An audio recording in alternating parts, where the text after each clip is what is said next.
next up.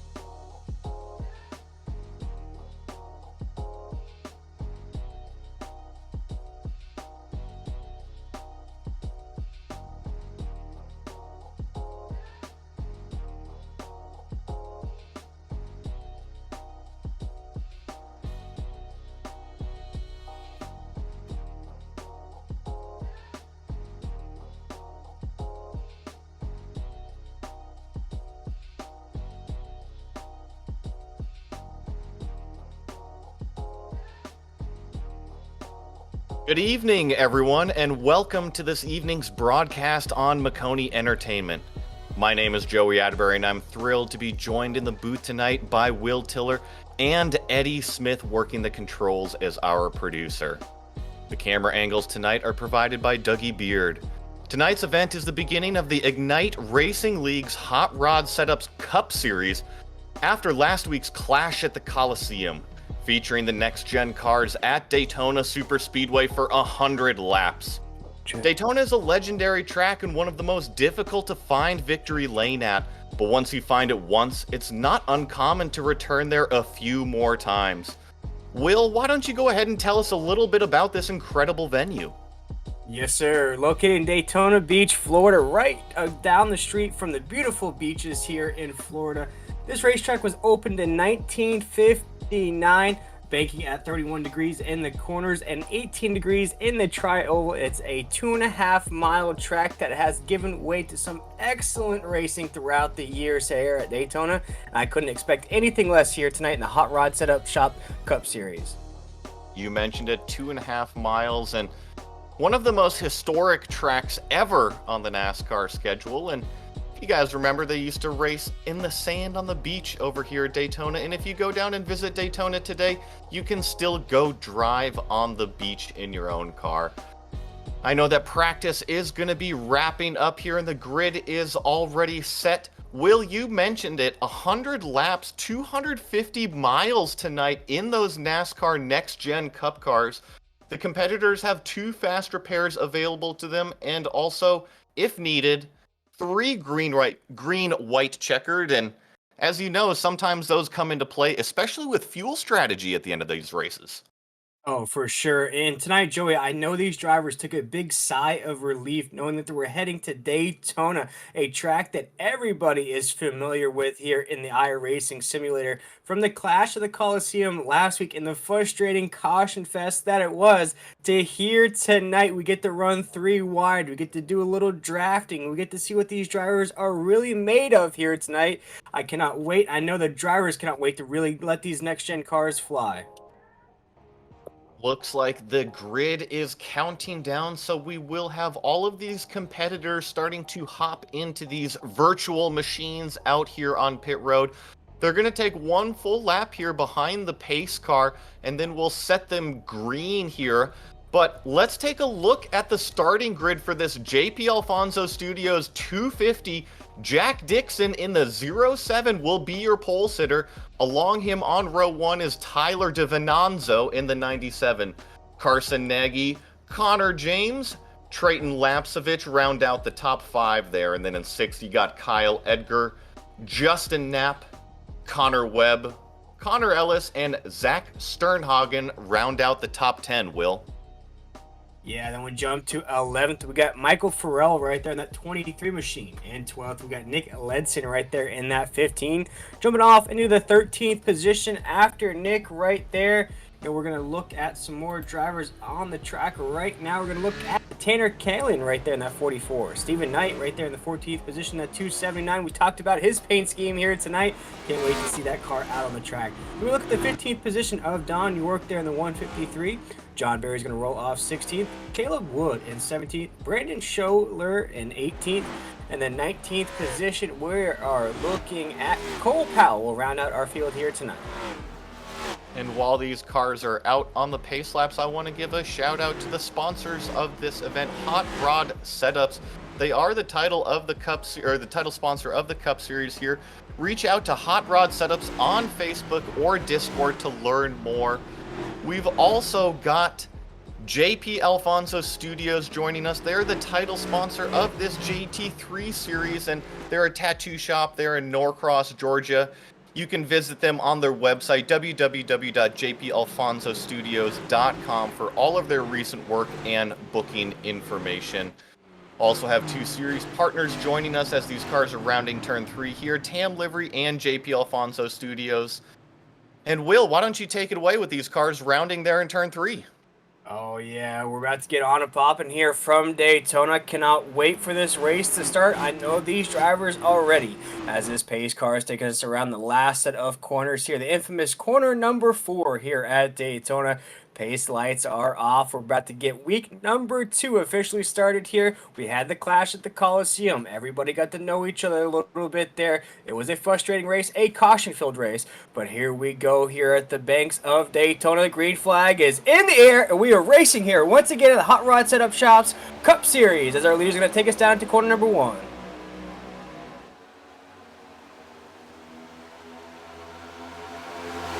These cars are just starting to accelerate through the gears. I was curious to see if any of them were going to make it 3 wide, but for the most part right now, pretty calm throughout the entire field. We still see them stacked 2 by 2 there pretty much, maybe for the first 15 or so, and then it kind of gets scattered out behind that. Yeah, we see Connor James right there in that 4 machine. Had a great week at the Clash. Last week, he finished second in that race at the Clash at the Coliseum. Back up at the top of the race right now, at the top of the grid. And with only 100 laps here tonight, Joey, do you think we're going to see this pace really pick up here as we're going to cross this line? The first lap is in the books right now as Connor James in that 4 machine is going to take us down into corner number 1. These drivers only know we have 100 laps here tonight. Do you think, some of these times that we race at Daytona, the laps counts a little bit longer, you have a little bit more time, there's stages involved as well. Do you think here tonight, though, these drivers are really going to get on the pedal and start going up the grid as fast as they can?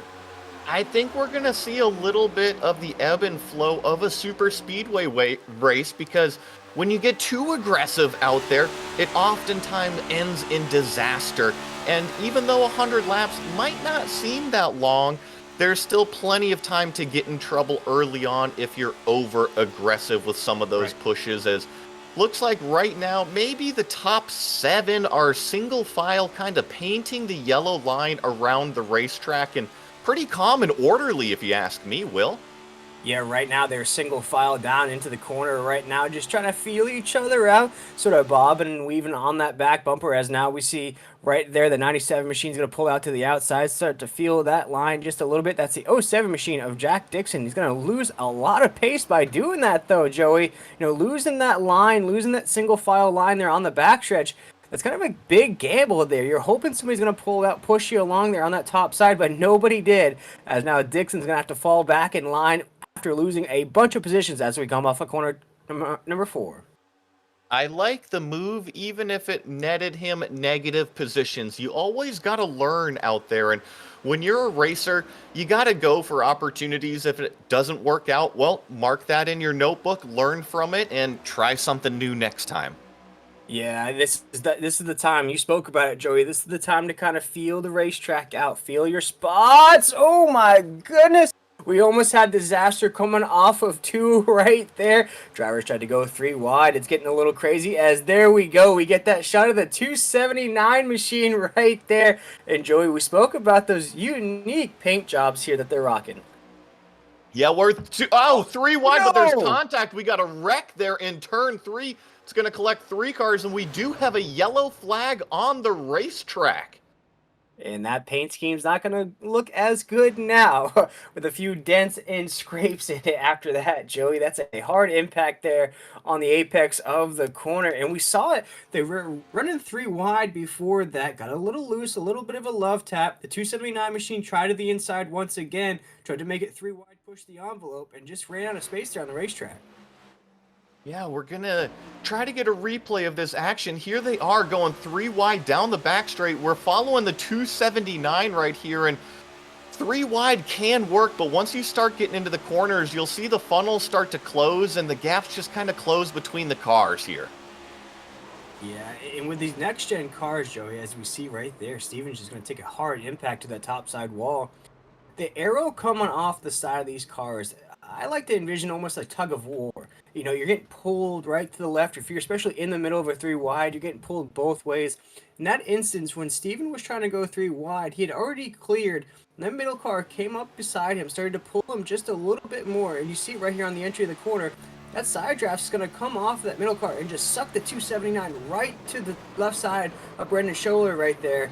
And at that point, the 279 has no time to react. Once you feel that pull, once you feel that snatch from behind you, you're just going to go right into the car that's beside you. Not only that, but I think there might have been a little bit of netcode involved there. When those cars got really close, it seemed like all of a sudden that lower car kind of had a little bit of phantom contact and up into the wall they went. And that's kind of the price you pay when you're trying to side draft, but three wide at Daytona so early on, already catching some cars out, and they paid the price. Yeah, we're not even 10 laps into this race, and we have a caution flag on the racetrack. But, you know, Joey, this goes about what I asked you there to start off this race, the pace, the intensity, you know, the ferocity of this race starting out. What we're going to see, we saw a little bit of a single file racing there at the top of the grid, but a little bit further back, we before that, the 279 tried to make it three wide. We also saw another three wide battle taking place. So I kind of feel that some of these drivers want to get up the grid as fast as possible so they can run in that single file line at the top of the grid. I think that it's most calm. You're right at the front of the grid right now. If I was a competitor, I would want to work my way towards that front five and kind of just run single file down low there. And I don't want to pay the super speedway tax. When you come to these super speedways, it's always a gamble if you're going to get caught up in something. And yeah, it's called the super speedway tax. Sometimes you got to pay it. Sometimes you get to collect on the checkered flags at the end. Yeah, you didn't pass go. You didn't collect $200 in that instance there. You actually collected the wall as you were going around. But as we have our first caution of the night here on Maconi Entertainment, once again, I am William Tiller. I am joined by Joey Atterbury here. And Joey, it's been a ferocious start so far here. If people are tuning in late to this race, this is officially, I'd say, the second race of the season here for this series. The first race was at the Clash at the Coliseum. That track is a little bit different for everybody. Not everybody's favorite track, to say the least. It's the shortest of the short tracks, to say the least. And a caution-filled race can't really do much at a track like this. Whereas here at Daytona, you can really start to feel. You can really let your skills fly. You can really show what you can do in these cars.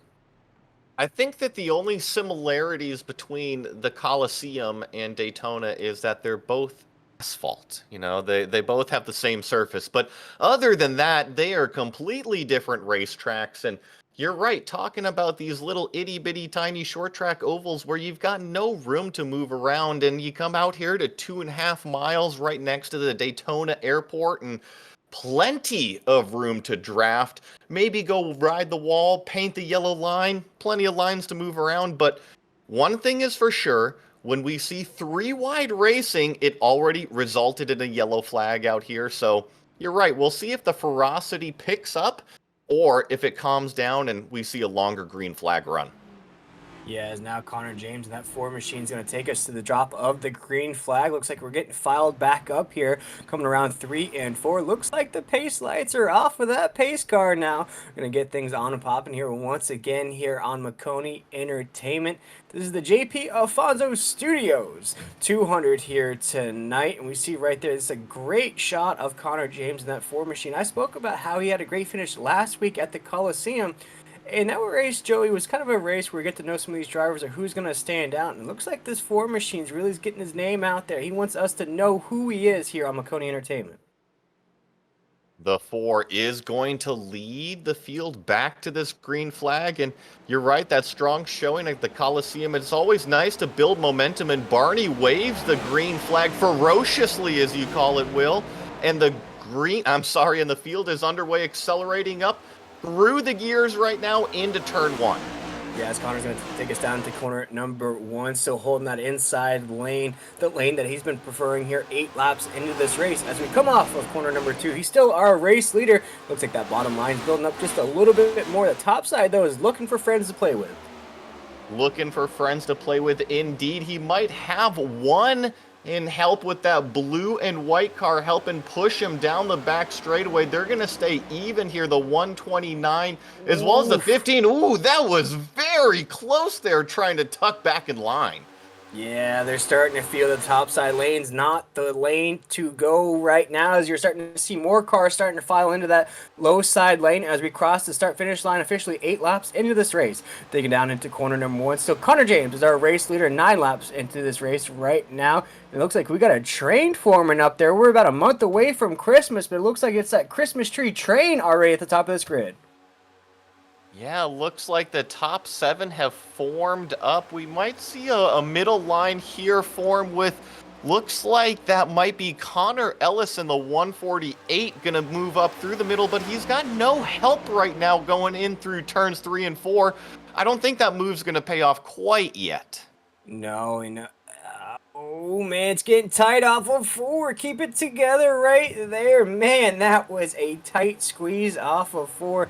He's going to have to wait for some help. It looks like he does have some help on that top side lane, but he's going to let the help come to him instead of throwing a big block, which is going to kill the momentum right there of the help that was coming to the top side lane. Now he's looking about making a move to get back to the bottom, but it looks like the 23 machine is going to pass him right there. Now the 148 is going to file in.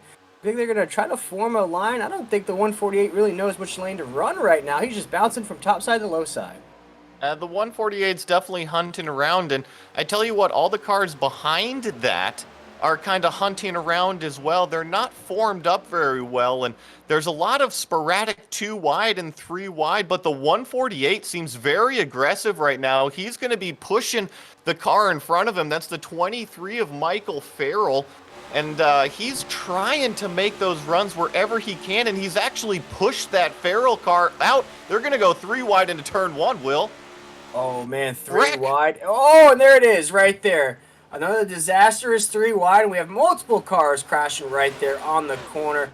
Big damage to the 23 machine. Both the cars, Joey, that we spotted that had the most unique paint schemes of the race have now had damage to those race cars here tonight. And that's unfortunate. That's the second time we've had craziness ensue on a 3 wide event. The 23 got pushed up out of the bottom groove, and that's ultimately where this kind of started here.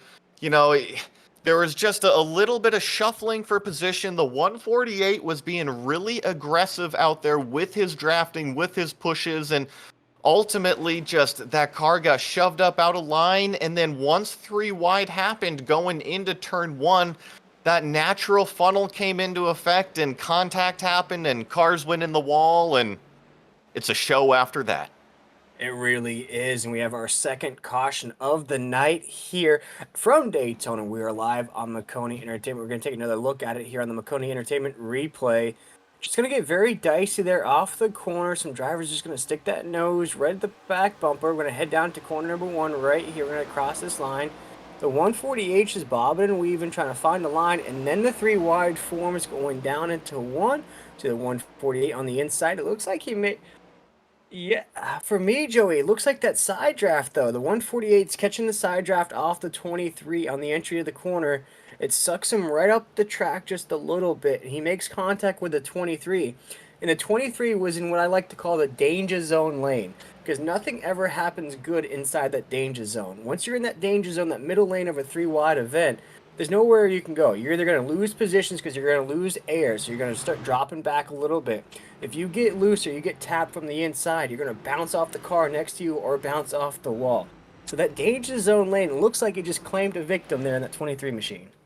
I agree with you. It looks like we might have a few cars coming down pit lane. Some of them are going to be involved. That 23 car probably get some damage fixed. And I think if there is any advice from that last wreck is that you got to realize when you're in that danger zone. And if you try to continue, it's going to bite you more often than not. Sometimes it's better to lift, get out of that danger zone, tuck back in line, and live to fight another day. Yeah, in some instances though, Joey, you want to push that envelope. You feel confident in what you can do inside that middle. You feel the speed, you feel the draft kind of bobbing you around. You're like, I can get through this, I can do this. But what happens though, Joey, is the top side car can get loose, the bottom side car can get loose, and once they do, they have nowhere to go but to hit you in the middle. So sometimes you might be feeling yourself a little bit on that middle lane. But it all, like you said, Joey, never anything good happens inside that danger zone. Sometimes you have to ignore those voices inside your head, especially when you're a racing driver. You got to be smart out there. And yeah, you got to realize when you're in a bad situation. And, sometimes it happens. Wrecks, especially at these super speedways, are unavoidable at times, especially, Will, when you're doing, what, 190, almost 200 miles an hour, just inches off of the competitors' bumpers. Yeah, and in these next gen cars, they are so. It's almost cliche to say they're light because we're racing cup cars here on the JP Afonso Studios 250 live on Maconi Entertainment. But the way that the draft interacts with these cars, the speeds that you just mentioned there of 190 miles an hour, you're basically racing a feather, which is, like I said, cliche to say because you're inside of a stock car or cup car. But it's so hard to control these cars. You look at the real life Cup series, these drivers are having difficulty, and they've been racing, some of them have been racing for 10, 15, 20 years. And they have difficulty controlling these cars. So we can only imagine what these drivers are fighting through the simulator here tonight. Yeah, I was talking with Chris Busher and Jack Roush Sr. last night, actually, about Daytona, and Chris was saying that too wide through these cars is actually pretty stable, pretty safe. There's no danger whatsoever. And then, at the super speedways like Talladega, he said 3 and 4 wide is still pretty stable. But at Daytona, once you go 3 wide, that starts to get the danger area. And what he was referencing is just everything starts to kind of feel light, like you were mentioning, Will. Just it feels like the car not in the racetrack. When you give it an input, you got to wait a minute. It doesn't want to do what you tell it to do, and it's a very interesting feeling. And I think in person, it makes you realize even more how big those danger zones are. Yeah, and it's snowing in some places in the country. Not for me, as I'm down here in Florida, but all I can envision, Joey, is that you're sledding down a hill on a sled. You're going very, very fast. You basically have no brakes on your sled, but that thing is going to move as it wants to. You try to lean to the right, lean to the left, that thing is going to move. There's no tension in the sled as you're sledding down the hill in a big snowstorm, just like what these drivers are going to face in a 3 wide situation there. You basically have no control. All you can do is keep that thing straight. Once you slide back and forth, you're going to hit that metaphorical tree there on the hill. I think people underestimate how much air comes into effect when you're traveling at those speeds. And not only the air from your race car, but the air from everyone else's race car and the things that it does out there is once again, we're going to have the pace car dive down to pit road. And that's the Connor Webb and Nick Ledson leading the field to this green flag once again. Yeah, Nick Ledson's going to take us down into corner number 1. Looks like Webb's going to inch out just a little bit. There's going to stay top side. No, he's going to slide down to the inside there on the entry of the corner. Right there, there's that 129 machine with about the most basic paint scheme you can ask for. Just a simple white and blue paint scheme out here, but he is not driving like a simpleton here tonight. He is driving very aggressive, was up there. Now he's going to lose some spots, though, because he keeps trying that topside lane as we dig down into corner number 3 as Webb as our leader. Yeah, that's the 148 of Connor Ellis that you're referencing there in that white and blue. He was one of the most aggressive cars, and once again, he is being extremely aggressive, pushing Carson Nagy in that red and black 93 right here. We've actually got about 5 cars formed up in this high lane as we see the 148 trying to kind of play both lanes right here, and I think it's actually going to catch him out. Yeah, is he going to fall back into the inside lane? We're 3 wide once again for just a brief second there. Looks like the drivers got a little bit scared from what we've seen so far here tonight from Daytona. But you look now, Connor James and that 4 machine's now back up into the mix right up there. Gonna try to topside lane just a little bit. But Carson Nagy, though, in that 83 machine, we talked about the clash at the Coliseum last week. Oh man, we have contact heading down to 3 and a big pile up right here. About 4 or 5 cars are going to get tagged up, including the 4 machine of Connor James. Yeah, looks like really it started with the 4. It wasn't necessarily his fault, but if we ride on board with a replay with the 4, I think we'll see and end up getting the full picture of this. And Will, I think I saw just some bump drafts going on, and maybe a push gone wrong ended up turning the 4 car into a big tank slapper in front of the field. Yeah, this field is wasting no time to pull out all the moves, pull out all the stops, the crossovers, the between the legs, the behind the back passes. All these drivers are trying everything they can here tonight to get on top of that grid. We're only 17 laps in, boys. Kind of calm it down just a little bit as we're going to watch this Maconi Entertainment replay right here, as it looks like we had a battle for the lead about to take place right up there. And Connor James just turns into just bouncing off the wall, bouncing off cars. We see Tyler right there in that 97 machine, had a strong run last week, finishing third at the Clash of the Coliseum.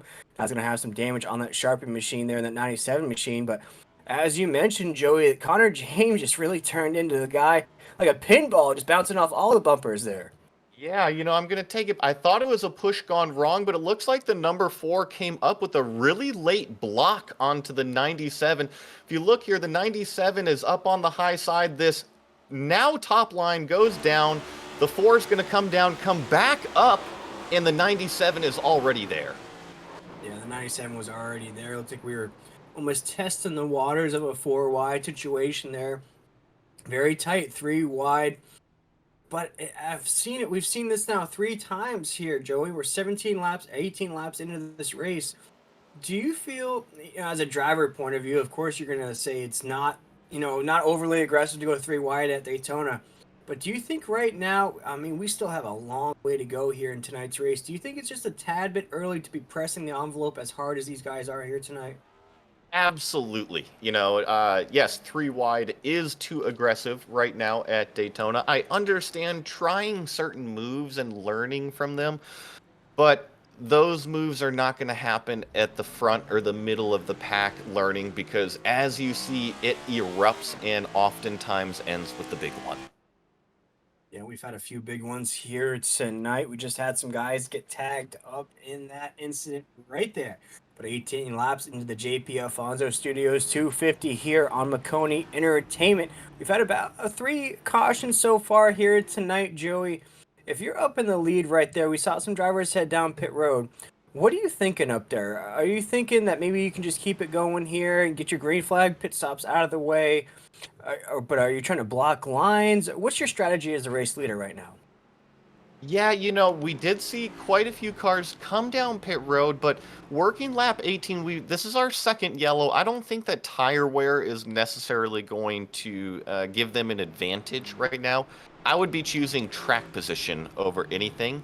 And with how many cars stayed out, I'm also not worried about those cars on fresh tires having a little bit more speed. There's plenty of blockers between me and them. Yeah, there's plenty of blockers indeed, but with these 3 wide situations, we saw it there on the restart. Webb went high side, went immediately to the low side to throw that block there on the fast lane. But here tonight in the Hot Rod Setup Shops Cup Series, this is the JP Alfonso Studios 250 here live on Maconi Entertainment. We want to thank Hot Rod Setup Shops for being a wonderful sponsor here of the Cup Series. Reach out to Hot Rod Setups on Facebook or Discord for more information about all the great things they do.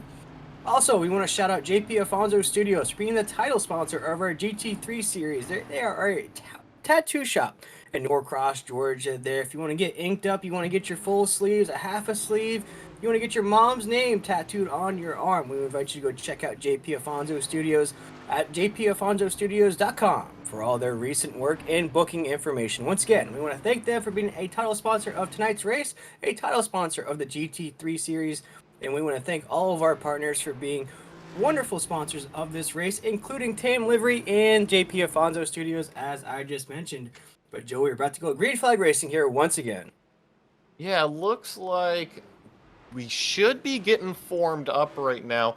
Will, they're under lap 19 and got 100 laps total in this race. Haven't even made it a quarter of the way through, but if we keep up at this pace, these cars are going to start to use up those fast repairs, and they're going to have to spend more time on pit road. I'm curious if we're going to see a little bit more calm demeanor here and a longer green flag run this time.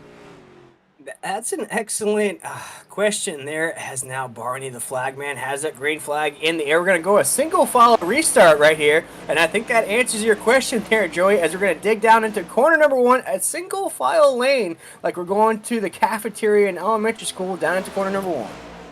Yeah, look at that 148. He's already trying to push it too wide, but he's got no help behind him. He's going to have to side draft that 38 and hope that the 279 comes up and gives him a little run here. The only other advantage is maybe if the cars in front of him slide up and give him that slipstream, but I think being alone right now is not going to be the way to go. No, it's never the way to go being alone there, Joey, and he is all by himself. They're on that top side lane. He needs some friends to play with, and it looks like he has some friends coming quick, fast, and in a hurry. That 148 machine better buckle up because he's got a train moving right there, pushing him along there on that top side lane there. And that's exactly what that 148 needs. He just needs to take the help. He needs to embrace the help, Joey, as we dig down into corner number one. Because you saw right there in the first 20 so laps, the 148 was really bouncing around, didn't want anybody to play with, didn't want to work with others. Now you see it once again, he is all by himself again there on that backstretch. He's just going to lose more positions by doing that. I tell you what, the 148 taking this restart too wide is ultimately costing this entire field. Look at the top three. They're doing a full 5 miles an hour faster than this pack going too wide right now. That's Carson Nagy, Trayton Lapsevich, and Connor Webb running single file as 3 cars in a train right now, setting fast laps. And I tell you what, if you're 4th place right now, you're just telling everybody behind you, come on, guys, get in line. We got to catch these leaders. We're getting separated back here. Yeah, and this is an excellent camera angle here as we come out of the corner.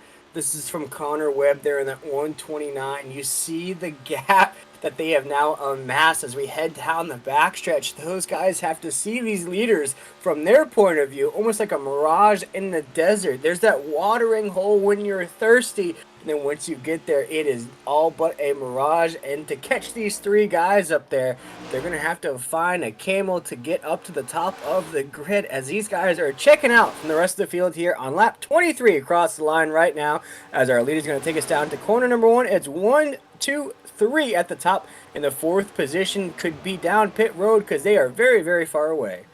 Yeah, leader's last lap was a 47.2, and now I'm noticing that 4th place Nick Ledson came down to a 46.8. So that larger pack has now thinned out to single file, and they're starting to reap the benefits of that longer aerodynamic line in comparison to this train of 3 cars out front. If this second pack can stay single file, they will hunt down these leaders pretty quickly. Yeah, but they're going to have to link up, find some speed there to maybe work their way up there. As you see, that huge train has now amassed behind those leaders. As you mentioned, Joey, they're doing exactly what you said they have to do. They have to link up. They have to work together to be able to catch the pace of those 3 guys at the top. Now, mind you, if they do catch those 3 guys, which it looks like they will, those 3 guys have been working so tight and so together here these past few laps. I think it's going to be very hard to get around them unless one of them... Now, Joey, this is a situation where if you're that 3rd place car, do you go to the top side and ride that momentum of this line coming from behind you? I think you got to be really careful right here. It's easy to get over aggressive in these situations, and the 4 is going to take it too wide. He's got the momentum to at least get by the first car, but you notice now he's only got help from 2 cars behind him up top. The momentum is going to take him by. The 4 car's going to lead this lap. Connor James right now back out front with the help from that 97. They're actually going to tuck back down to the lower lane, claim that bottom groove once they're out front. Great racing from the 4 and the 97 right now. Yeah, and you saw this battle ensue last week. You saw Connor James in that 4 machine finish 2nd. You saw Tyler in that 97 finish third. This is about, oh, we have a car wrecking there on the entry of the corner. Looks like that's the 129 of Webb. Keep that thing clean. Oh, if he's going to take just a little bit of a tap there on the inside wall. We saw him go a total 360 backwards. The NASCAR Thunder days, he was going backwards on the track there, Joey. Yeah, he was. And not only was Webb involved, but I'm looking at the 38 after this incident. Comes back up on the racetrack and the apron almost catches him out on an incident here. But we're going to look at the 129 of Connor Webb. That's the silver car kind of pushing along. He's stuck in the middle of a bump draft sandwich right there from what I can tell. And yeah, just gets turned around on the back straightaway there. And it's never good when you get that many cars bumping together. No, not at all. We're not talking about Jersey Mike sandwiches here, because this sandwich is not a sandwich you want to be involved in right now, as we watch a shot of that 38 machine of Zach Sturgeon right there. You said it better than me there, Joey, to start this broadcast off there. How do you say it? Which car are we talking about here? It's the 38 machine. The 38 of Zach Sternhagen. There you go. Exactly. That's why I didn't want to do it any justice, because I knew you had that Bruce Buffer voice. Yeah, and the 38 did turn that Connor Webb car, but something that I've been noticing is that 129 of Connor Webb has been kind of blinking on the screen. And Will, you've been there before when you're racing with a car that might not have the best connection. It kind of plays havoc with how you were able to race, and maybe some of those bump drafts can go extra wrong without you even knowing it. Yeah, similar to how my microphone worked to start off this broadcast here tonight. It was blinking, it was out of sync, it was not there. But all I could do, Joey, especially racing on the track or on the microphone on the broadcast here, is just keep it moving, keep it grooving, keep that thing straight. If you try to make any kind of wheel movements, any kind of big adjustments there, you're going to lose the car, especially with it blinking, losing connection. So you just want to maintain of what you were doing on the racetrack and make sure that even if you are losing connection, you're not going to take out anybody in the process. Looks like almost the full field came down here for pit road. A couple cars missed their pit stall. I noticed the 23 had to back up. That's going to cost them a few spots, I'm sure. But for the most part, it looks like every competitor will be taking a full tank of fuel and 4 fresh tires. Yeah, and we see it right here. And now we're going to step aside for our first break of the evening here at Maconi Entertainment. We'll be right back here live from Daytona in the JP Afonso Studios 250.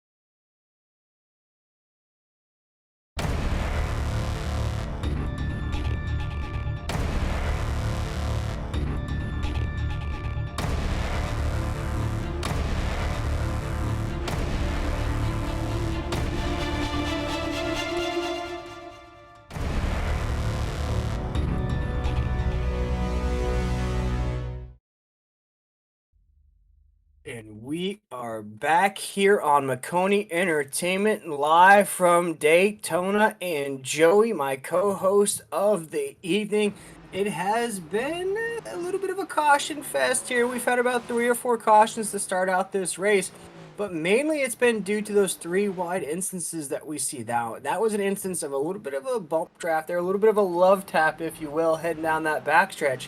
What do you make of this race so far here on lap 28? I think these cars are probably going to have to calm down a little bit at some point. Is it going to happen right now? I doubt it.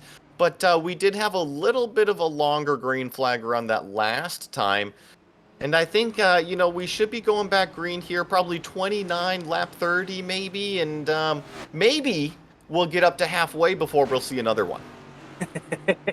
Let's see, fingers crossed there, as now we've had basically a reshuffling of the grid here in the JP Afonso Studio 250 here from Daytona. We've seen different people at the top of the grid. We've seen some interchanging. Of course, we've seen Connor James up there in that 4 machine. You have now Ellis at the top of the grid, Knapp up there as well, Powell, Tyler's up there, Nagy. I mean, a few different guys now at the top of this grid. Now, Joey, before we go green, was there any drivers that are standing out to you here so far? Well, the 148 has been very aggressive so far, and he did not come down pit road. He's got 28 laps on those tires. He's on the same tires that he started on. The two cars behind him actually have 10 laps on their tires, and then the 97, that red and silver car, is the first car there that is on fresh Goodyears. And now Barney the Flag Man is ferociously throwing that green flag as we're back green flag racing once again as Ellis in that 148 machine is going to take us down into the first corner here. 29 laps into the JP Alfonso 250. He's going to go to the inside coming off of 2. Pretty interesting to see four cars form up in that higher groove right now. That starts with the number 8 car. That 8 car is on older tires, and here we see the 97 go 3 wide down through the middle on the straightaway right there. He's going to have help from the 93 of Carson Nagy. They're easily going to clear the 148 and take the lead going into turn 3. Looking like the Olsen twins out there, almost twinsies on this course here tonight. Both rocking very similar paint schemes. A little bit of a red and gray action, Sharpie action of Tyler there in that 97. And then Nagy's rocking a red and black paint scheme. Almost like a twinsies paint scheme there at the top of the grid right now. And they're now linked up on that low side lane. But there comes Ellis in that 148 to the high side. Gonna get a little sketchy there coming off of 2. Gonna ride that side draft to the backstretch right there. He's gonna go door to door with Nagy. He has some help behind him as we head down into corner number 3.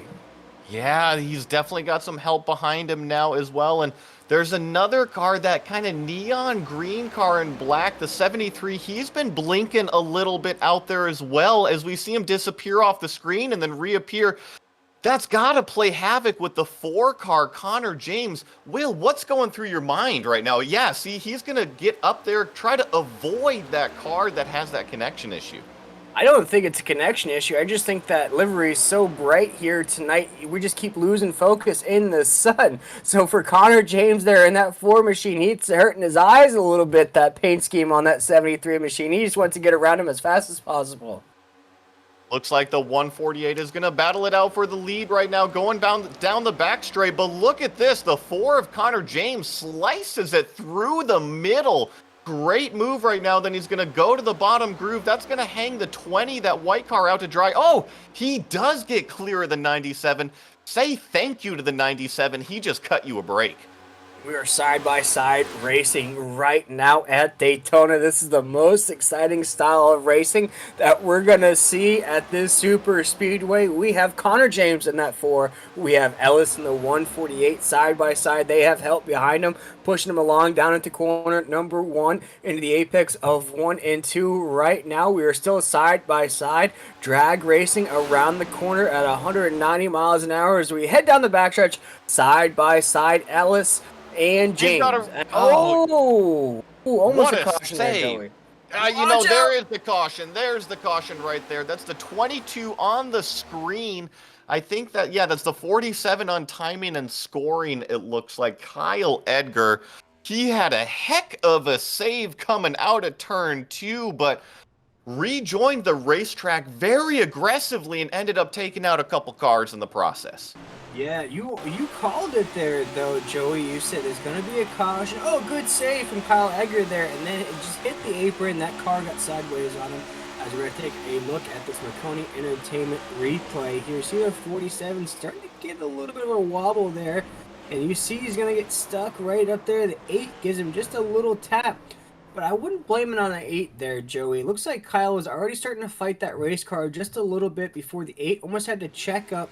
Briefly made contact on that left fender there. And once that brief contact gets made on these next-gen race cars, you really have to control that wheel. Definitely. And yeah, it was just a push gone bad by the 8 car. And sometimes that happens in super speedway racing. And it is a bummer to be on the receiving end of a bad push, but it definitely can happen. Yeah, we see the chaos that ensued in front of John Barry there in the 18. Oof. Barely makes contact there with Kyle Edgar. Just a little bit of a tap Hopefully it's not a lot of damage for Barry right there, as we are 33 laps into this race here tonight. We have another caution on the racetrack, and me and Joey have been talking about, if you're late to the broadcast here, about how these drivers are really come out of the gate strong. It's almost like we're watching the Kentucky Derby here tonight. Once that gate dropped, once that green flag waved here tonight, these drivers have wasted no time going three wide, bump drafting, getting guys out of their way, if you will. And one of those drivers that's really pushed the envelope, tried all lanes of the racetrack here tonight, is Ellis in that 148. We kind of talked about him a little bit, trying the high side lane, losing positions, trying other lanes, losing positions, finding no help. But right now, Joey, he doesn't need any help, as he is now the leader on the racetrack. He is the leader on the racetrack. One other thing to note, it's a little early in the race, but we're getting to be right along the same kind of time frame as the actual time limit of the race. There is a 2-hour, 5-minute time limit on this race right now, and we're a good 42 minutes into it. So if these drivers continue at this pace, that is something we're going to have to keep an eye on when it comes to the checkered flag. Yeah, this might turn into a bit of a sprint race here, F1 or IndyCar style here, as that timer is going to start to tick down. It's going to be the 2 hours at Daytona here, Joey, as this race starts to tick down, as now you see that timer on the left-hand corner of your screen. If you're watching along with us here on Maconi Entertainment, we're about an hour and a half left in this race. Now, Joey, if you're a driver in this position, you were starting to count laps, you were starting to calculate that way. How much of a difference does it make to have an actual timer now in your head? Yeah, like I said, it's a little early to think about it, but it is right there. If these drivers have a nice green flag run, as we do get a green flag back on the racetrack right now with a single file restart, I think that we won't have to worry about that timer so much, but if we keep having these consecutive yellows, it'll come into play more.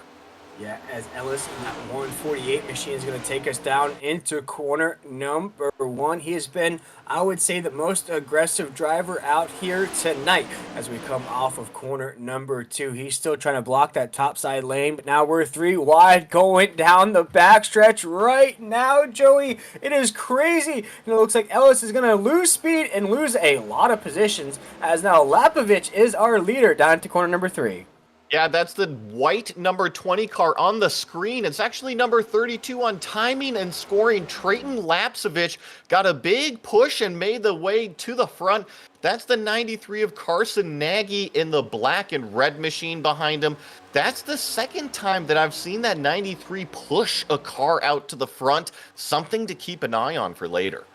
Yeah, and Lapovich, if you don't know who he is, Ready, you're going to know today. He won last week's race at the Coliseum. He fought through that clash. He was the last person standing, if you will. We started to moniker it as a Call of Duty free-for-all style of race, as it was every driver for themselves. He was the last person standing there in that 32 machine, and now he is right back where he left off in Los Angeles, now back on the East Coast. He is our race leader coming off of corner number 4.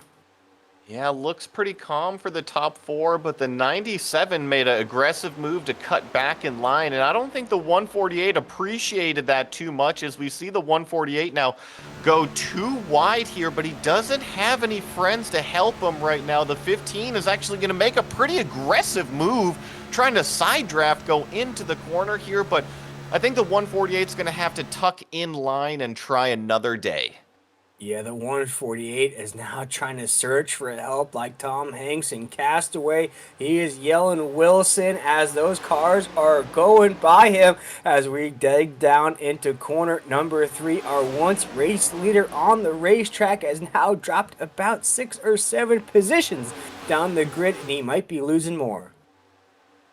He did get tucked back into that bottom groove there, and I see that these cars are wiggling around a little bit. They're trying to get a little bit of clear vision, and I'm not sure if all of these cars are 100% comfortable running this close to each other, but they're trying to maximize their lap time, and they're trying to jockey for that position out front. Yeah, as we head down the backstretch, still Lapovich is our race leader. Things have settled down a little bit, getting a bit tranquil now here on the race course. Little zen, if you will. We're not going too wide anymore. We're not bumping each other. We're not going 3 wide anymore. It's very calm now here at Daytona. It's a little scary to me, Joey, about how calm this race is right now as we're going to cross this line on lap 39. Do you feel like the drivers may have gotten word over the radio that the cautions were starting to stack up? We're going to go to that real life timer of about an hour and a half. Do you think the drivers may have now playing that into their racing style? I don't think so, because the 148 continues to be aggressive. He gave a huge shove to the '07 of Jack Dixon, and Dixon, coming out of 4 last time, said, you know what, I just don't want any part of it. I'm going to pull up top, let that car by, as we see the 148 once again make a really aggressive move out to the right side and gives a little bit of damage to that car in front of him of Tanner Kalin.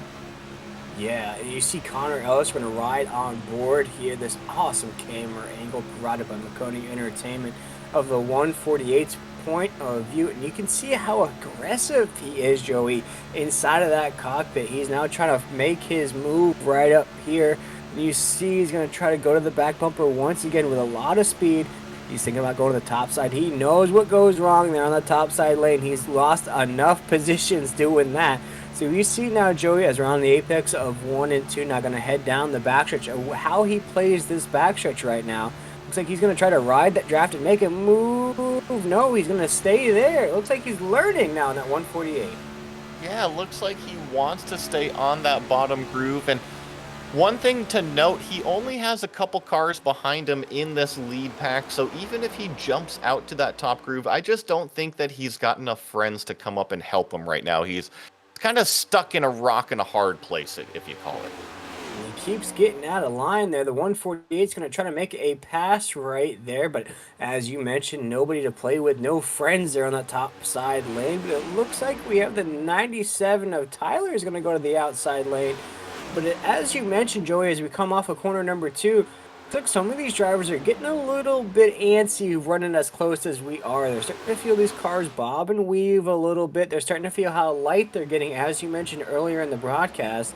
And for some of these drivers, they're getting a bit uncomfortable. As you see, some of these drivers are pulling out of that draft line here, especially on the corners. Going down the stretch, they pull out of that draft line. You see Tyler right there in that 97. You see the car behind him doing the same thing. They're not trying to jockey for position or overtake for position. They're just not feeling that line as we have contact. The 44 is going to let the 148 know he's there on the inside.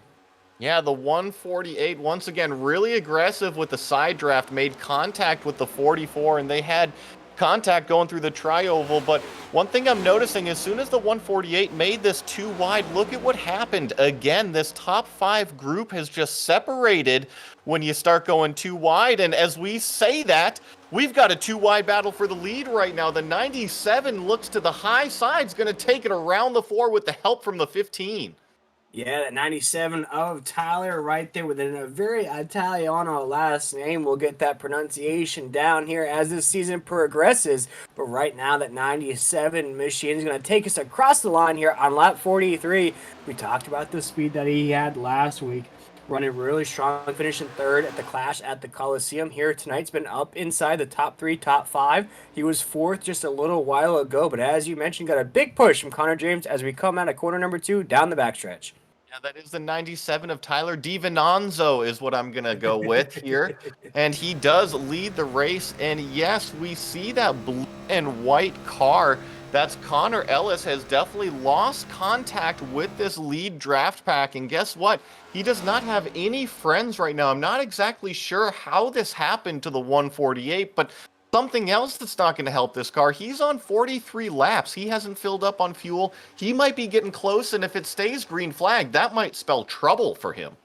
It might indeed, as that 148 seems to be running his own race here tonight, Joey. He is all by himself. He is on the radio saying, Houston, I've got a big problem. I have no other cars around me anymore. I'm at the tail end of this pack, and I am low on fuel. As now we're going to take another look at the leaders here on the racetrack, as Tyler is going to take us down into corner number 3. Still our race leader with Connor James really on that back bumper on the apex. It does seem like the race has calmed out a little bit. It doesn't look like these cars are 100% comfortable bump drafting and pushing each other like we've mentioned, though. Lots of cars diving out for vision, whether that's low or high, and it oftentimes scatters out the pack, which can make for some erratic moves when cars do decide to team up and bump draft. I think that's what I'm going to be looking out for. Yeah, as these leaders are very tranquil up here, we're going to jump to this second pack here, trying to catch up to the leaders. And you see right there, Caleb Wood there in that 7 machine. We saw him earlier get a little bit of a contact there as we were bump drafting there. You see the 38 up there as well. These drivers are about 10 to 12 seconds off the pace of those leaders up there. And you see they're going quickly around the 148. You saw how evasive they got to get around that 148. And Ellis just seems to just either checked out or is just not, just doesn't seem to be his race here tonight, Joey. Well, thankfully, though, he did catch the sniff of that draft there of that second pack that went around him. So it looks like he will be able to group up with this pack. And as long as he stays here and another yellow comes out, his race can be saved. But once again, he tries to take it too wide. I think that he needs to stay in line right now and go maximum fuel save. Yeah, that would be the way to go here on lap 46 as we are slowly but surely creeping up to that halfway mark here on lap 46 here in the JP Alfonso's Studio 250 here on Maconi Entertainment. This is the second race of the season for the Hot Rod Setup Shops Cup Series here. First race took place at the Coliseum, the Clash at the Coliseum. But here tonight at Daytona, we have Carson Nagy is now our race leader there in that 93 machine. And the Olsen twins are back 1-2 at the top of the grid. I tell you what, the 44 of Tanner Kalin just did the full Dale Sr. pass through the grass moment going through the tri-oval. He was looking like a Pro 4 truck, but he's got a lonely race now. I should get picked up by that second pack like we saw the 148 did, but that definitely is going to lose touch with this, well, looks to be front 7 now. Yeah, front set. Oh, right there, as that's what you were talking about there. When a little rallycross racing there down into the grass, these cup cars can handle it. That's the one thing I gotta say about these next-gen cars. They can handle going off-road a little bit. I remember looking back a few years ago, Joey, you know, these stock cars, these cup cars would hit the infield grass. You see the flaps coming up. You see the cars flipping and flying. Here in these next-gen cars, they hit the grass, and a lot of the drivers can handle them. You might want to see these cars off-road a little bit. I mean, we've run some dirt races in these next-gens. You know, it is possible in the simulator. Anything is possible, and especially with that reset button, it makes for a lot of fun right there. We see our lead pack go by this lap car on the bottom groove here. Nothing really changing out front. That's Carson Nagy in the 93 being pushed by the 97 of Tyler DiVincenzo there. Connor James in the 4 rounding out the top 3. And Will, if you ask me, those have really been the front 3 cars in terms of major players tonight. They really have. They've been the cars that have been inside the top 5, top 3 all night long, especially Connor James there in that 4. He's been inside the top 2. He's been leading. He's been top side, low side, working both lanes.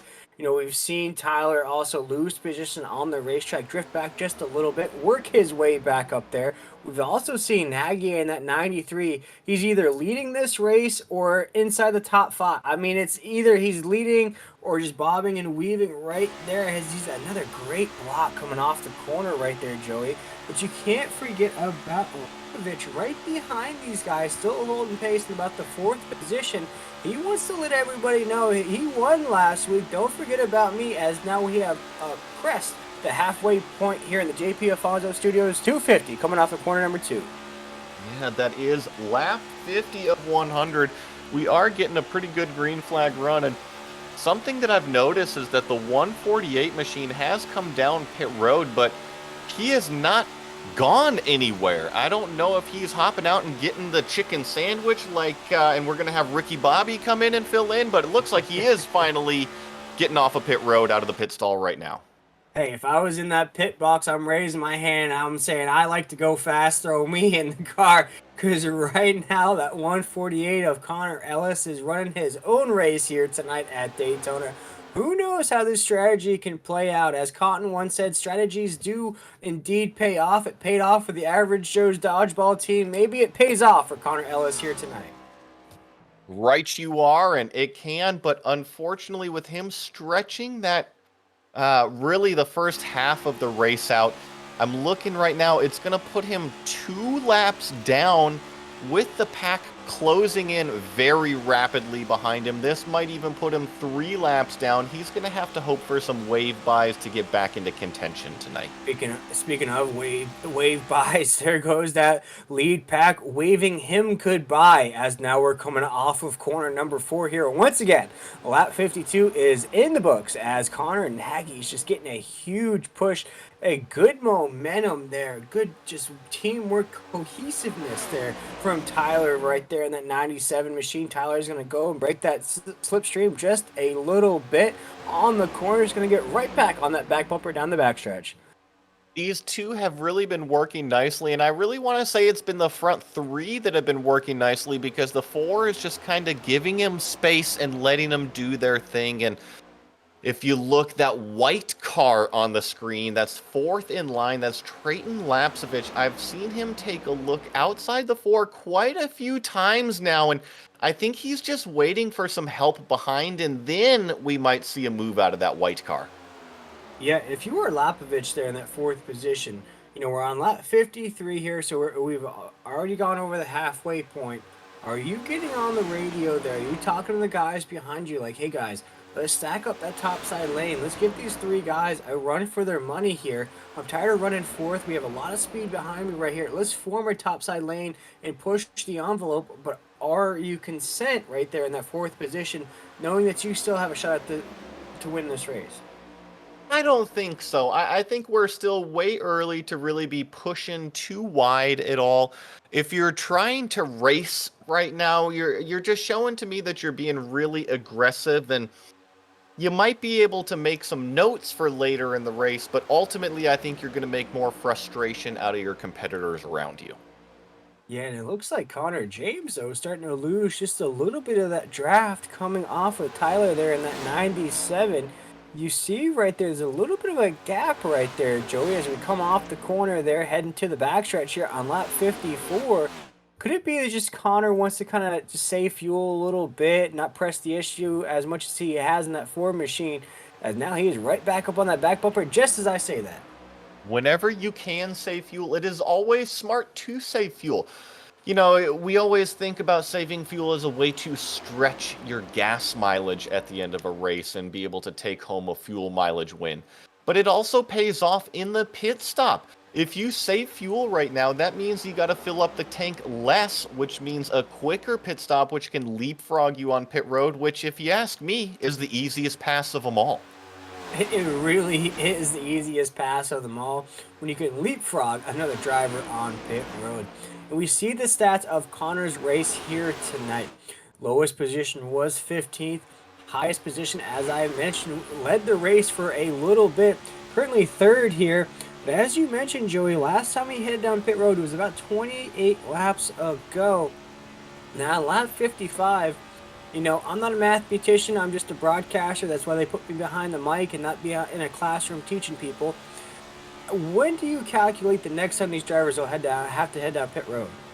It's interesting with sim racing because in real world racing, you got somebody on the pit box that's calculating that for you. You have a team of people to tell you the information. But here in the sim world, we actually get Trayton Lapsevich make that move around the outside of the 4.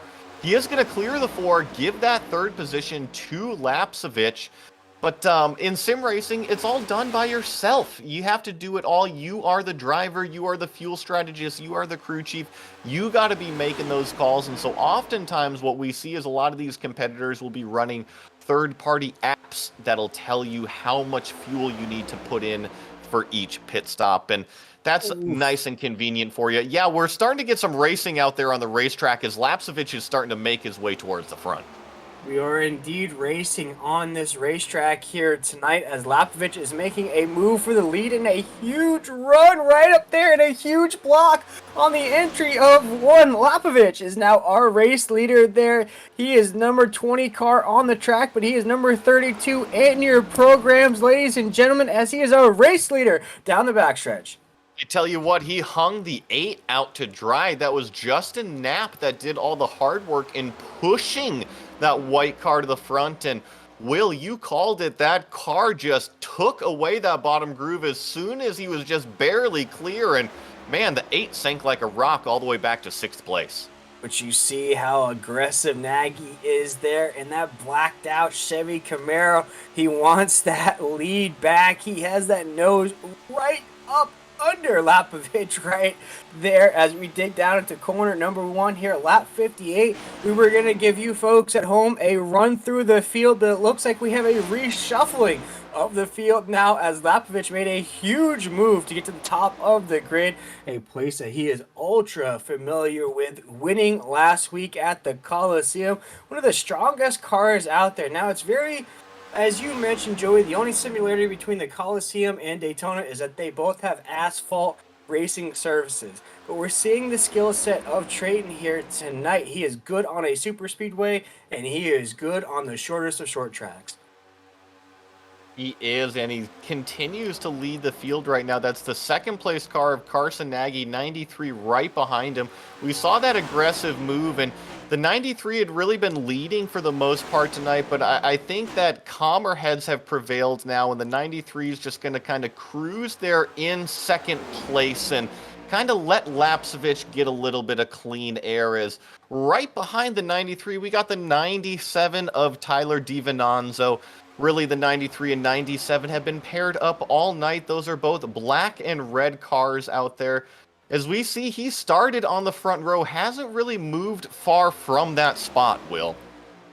No, he hasn't moved far at all right now, but it looked like Connor James was thinking about a move right there. He's going to get blocked on the top side now. Tyler looks to be getting a little antsy there in that 97. He said, okay, this was fun when I was in second position pushing this 93 along with Nagy. Now it's not so fun now that I'm in the third position. I want to get back up there to the top of the grid. I want to lead a couple laps here tonight. And Connor James is right where he started. It's the lucky fours here tonight for Connor. Currently fourth, started fourth, and he is racing the 4 machine.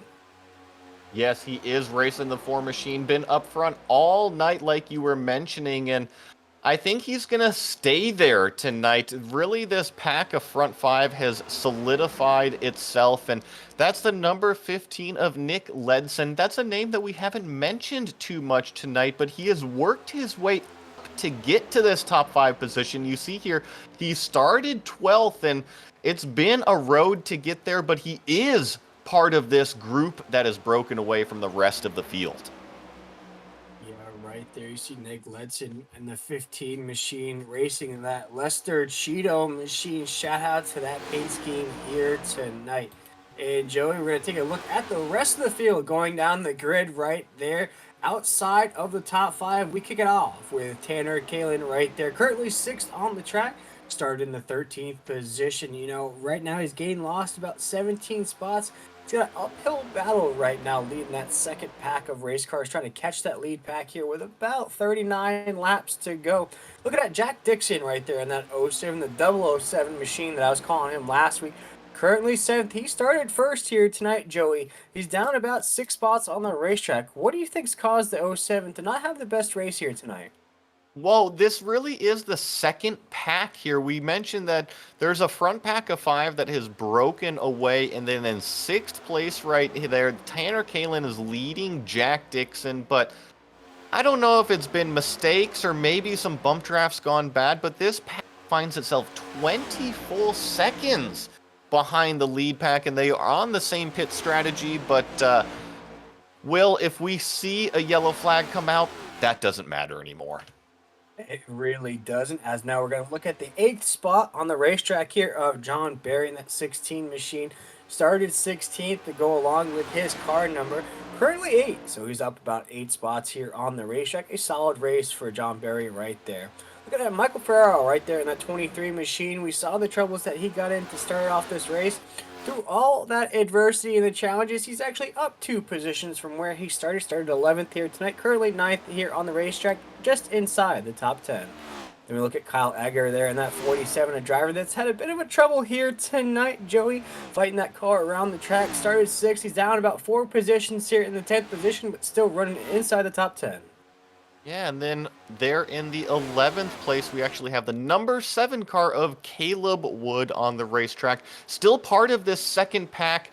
He is 1 lap down, though, but you see it. Started 17th, up to 11th, needs that yellow flag to get a wave by to get back on the lead lap, and that leads us to the 12th place car, the 73 of Cole Powell, almost Colin Powell out there on the racetrack, right?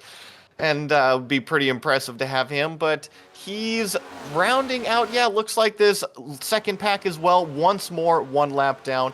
Got the number 8 car of Justin Knapp. This is an oddball because he's the tail end of this lead group. He is not on the lead lap. He's 2 laps down, but this is the lead group that he is drafting with right there in that number 8 car on the high side. 14th place is Brandon Scholler. He's in the 12 car there in the white and red machine, 2 laps down, and it looks like the last car on the racetrack right now running is the 15th place, the 148 of Connor Ellis. That's the white and blue car that's been pretty aggressive out there, and he still continues to be aggressive with those bump drafts out there. He's working 4 laps down, but Will, that's all the cars running right now on the racetrack. Yeah, it's been a competitive race throughout here tonight, about 65 laps into the JP Afonso Studios 250 here tonight live on Maconi Entertainment. Taking on the Great Banks of Daytona, a track that everybody's familiar with, a track that has, I'd say, about the most history of all the tracks here, as we're going to see maybe a bit of a fake out. No, as the leaders are going to head down pit road here on lap 65, and I think, Joey, if my math is correct, with this pit stop here, this might be the last set of pit stops we'll see the rest of the race. I think it will be the last set of pit stops here as all these cars are going to come down pit road out of this lead group. See if any of them overshoot their pit stall. It looks like 2 of them, looks like Lapsovich and Connor James both overshoot their pit stall, and that's going to cost them a little bit of time, which is negatively going to affect the draft as it looks like we got a car further back there on pit road spinning around. Yeah, it's Michael Farello right there, that 23 machine. I think that paint scheme is getting him a little bit, especially with his teammate out of the race. I think he was trying to drift that thing down pit road, coming in with a lot of speed. He was on fire there, trying to get on those brakes, but he's going to get it just right. He might endure a speeding penalty there, but we'll have to wait and see out of that 23 camp to see if he does, in fact, get a penalty. The winner out of pit road right there is Tyler there in that 97 machine. He's going to lead them off, and they're going to stick right back together there. 1, 2, 3, 4, just as they entered pit road.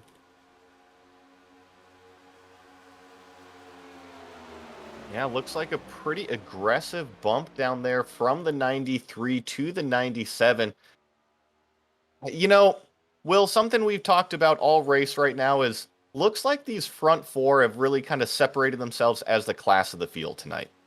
Yeah, these top 4 cars here tonight, Joey, have really taken the reins of this race. You know, we've seen these drivers sort of mix into the top 5. I've never seen these drivers really drift out of the top 5 at all. With the likes of the 97 of Tyler, 93 of Nagy, and then we look at 4 of Connor James right there, and then Lapovich. Now, this is almost like a shout out to Bill Murray, a Groundhog's Day, Denzel Washington deja vu of what we saw last week at the Clash of the Coliseum. We're looking at those top 3 guys, finishing wise. We're looking at Lapovich in that 32. We're looking at Connor James in that number 4 machine. We're also looking at Tyler. Those were the top 3 finishers from last week. I'll have to look back and see where the Nagy finished in that 93. But these drivers, like I said to start off this broadcast, they're really making themselves known here as the caution flag is out. And boy, it's been a while since we had one of those, Joey.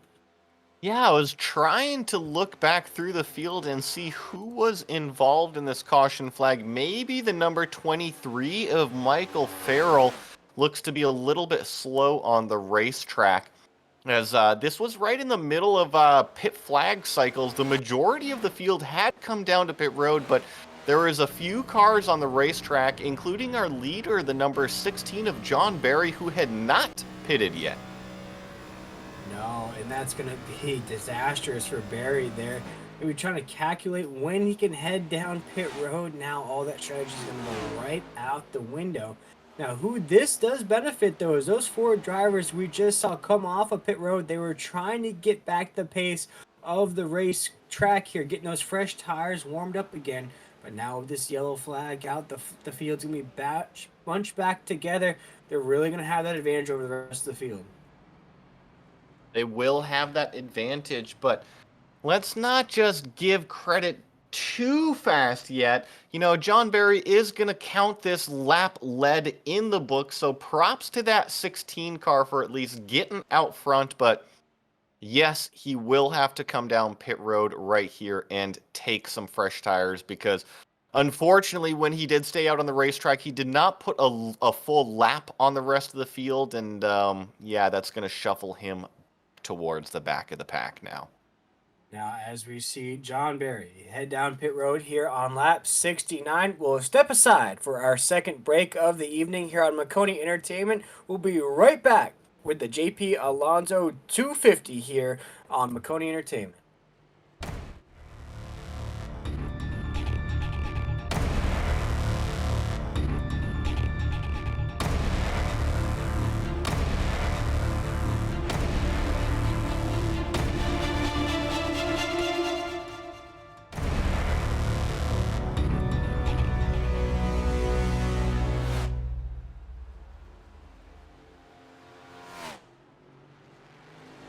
And we are back live here from Daytona on Maconi Entertainment. That was our word from our wonderful title sponsor here of tonight's event at Daytona, JP Alfonso Studios. They are also the title sponsor of our GT3 series here at Maconi Entertainment. They are a tattoo shop in North Cross, Georgia. So if you're looking to get inked up, maybe getting your mom's name tattooed on you, go check them out at jpalfonsostudios.com for all their recent work and booking information. Also want to shout out Hot Rod Setups for being the title sponsor of this Cup Series. Reach out to them at Hot Rod Setups on Facebook or Discord. And Joey, we're going to get this thing on and popping once again. We're going to have about a 30-lap shootout to the end. What do you see playing out here at the conclusion of this race? Well, it has really been the top four, that 93, the 97, the 4, and then also the 32. They've really moved their way towards the front of the field throughout the entire race tonight, but under this yellow flag, all four of those cars did come back down to pit road and took a very quick splash of fuel, which tells me that they were shy, and maybe a few of these cars out here like Nick Ledson, Jack Dixon, that have 3 or 4 laps on their cars, maybe they are trying to stretch it. Yeah, it could be here with about 30 laps to go. They want to make sure those machines are ready to rock and roll. They've had the speed all night long here tonight, Joey. They want to make sure they can keep pace as they're watching the field come along one more time here. This pace car is going to lead them around. We have some more cars that need to get back up to pace, get back up with the field. Pace lights, I believe, are still on. Nope, looks like they are off here, Joey. Looks like we're going to go green flag racing here momentarily. Yeah, looks like we're going to be going back to maybe a double file restart as some cars are getting waved around. Looks like they're just trying to jockey and sort themselves out right now. A little bit of a mess on the racetrack, if you ask me, but I'm sure they'll get it all sorted out by the time they come out of turn 4 this time. Yeah, and it's cool to see us going back to a double file restart. Looks like race control and the admins got a little mad at the pace of the ferocity, if you will, to throw that term back into the mix of those restarts we had to begin this race. Now at the conclusion of this race, the race control and admins feel like, okay, we can let y'all go back to side-by-side racing here. It's been clean. That's our first caution, I would say, in the last 40 laps or so. So to race this thing out, we're going to go back to the OG style of NASCAR racing. I love seeing these 2x2 restarts, and looks like we will get the green flag this time. The field is coming out of turn 4 right now. We're going to see the pace car dive down to pit road. That's the 15 and the 07 sharing the front row right now. They're going to hit this restart zone. We're going to get a green flag back on the racetrack, and the cars will accelerate up through this entire first lap. And I'm seeing the 07 of Jack Dixon make his way Oof. down to the bottom line already. Yeah, and you saw a little bit of a checkup there, Joey, heading down to the first corner. I think everybody was starting to bunch up. Oh my goodness gracious, right there as the 07 of Dixon almost dropped right down in front of Lapovich there in that 32 machine. There goes Lapovich to the outside on the backstretch. He has a rocket underneath him there as that 20 on the racetrack. The 32 in your programs, ladies and gentlemen, is going to be our race leader down into 3 to the apex right now. Still has the 007 of Dixon to the top side as we come off of corner number 4. Yeah, Dixon is leading that top groove right now, and I'm noticing that 93, that red 93 of Carson Nagy is pushing the 07. He's pushed a couple cars out to the lead already, and it looks like he's trying to do the same right now with that 07 of Dixon. Now we're side by side racing at Daytona, the style of racing that everybody loves to see, the style of racing we want to see at the conclusion of the JP Alfonso Studios 250. And oh my goodness, Joey, we just had 3 cars totally cut off Lapovich there on the inside lane. Yeah, they got clear of that bottom groove. It was really that 93 once again pushing Dixon out towards the front, and they just towed along the 44 of Tanner Kalin, and look at this. Lapsevich is getting aggressive, and the 93 is going to go up, make that block. Oof. If you remember, the 93, Lapsevich, and also the 97 and the 4, those were the 4 cars that really were out front the majority of the night, and look at what I'm seeing paired up on the top side right now. That's all 4 of those cars working together again. Like Cal Naughton once said, abracadabra, look at me, I'm the magic man. As now the 93 of Nagy is back up at the top of the grid, down into corner number 3. And as you mentioned, Joey, we are right back where we started. It's almost like a labyrinth here at the track at Daytona, because now we have those top 4 guys of Nagy, Lapovich, and we're looking at Connor James up there and Tyler. 1, 2, 3, 4. Once again here on the racetrack, heading down into 1. There have been plenty of cars that have shown speed tonight and plenty of cars that can win this race, but it's really been those 4 cars that have shown that they've got the head on their shoulders right now to kind of make their way up towards the front once again, and they find themselves in that familiar position. And if you ask me, I would much rather be up front in clean air than having to work my way through the pack, especially as we're going to be coming down to 25 laps to go. That means we're going to be 3/4 away through this race, and the laps are now going to start to tick down in your brain. And when do I start to make the move? Yeah, you're seeing a lot of movement, a lot of waves being made behind these 3 guys. Connor James is stuck in that traffic that you just spoke of, but Connor Nagy's going to take us down, or Nagy's going to take us into corner number 1 in that 93 machine, still leading the way on that inside lane. Has Lapovich right behind him, but look at Dixon in that 07. He has help. And look who's at the tail end of that top side lane there. Joey has a big move right there, as now Tyler in that 97 is going to try to work with the 07 of Dixon. And oh my goodness, we almost had calamity on 3 and 4. Almost, and we're still 3 wide coming through turn 4 right now between the 16, the 148, and the 07. That's a couple cars a lap down that are battling it out with the leaders right now, 3 wide. That's going to separate all of these cars from this lead pack if they don't get it sorted out quickly.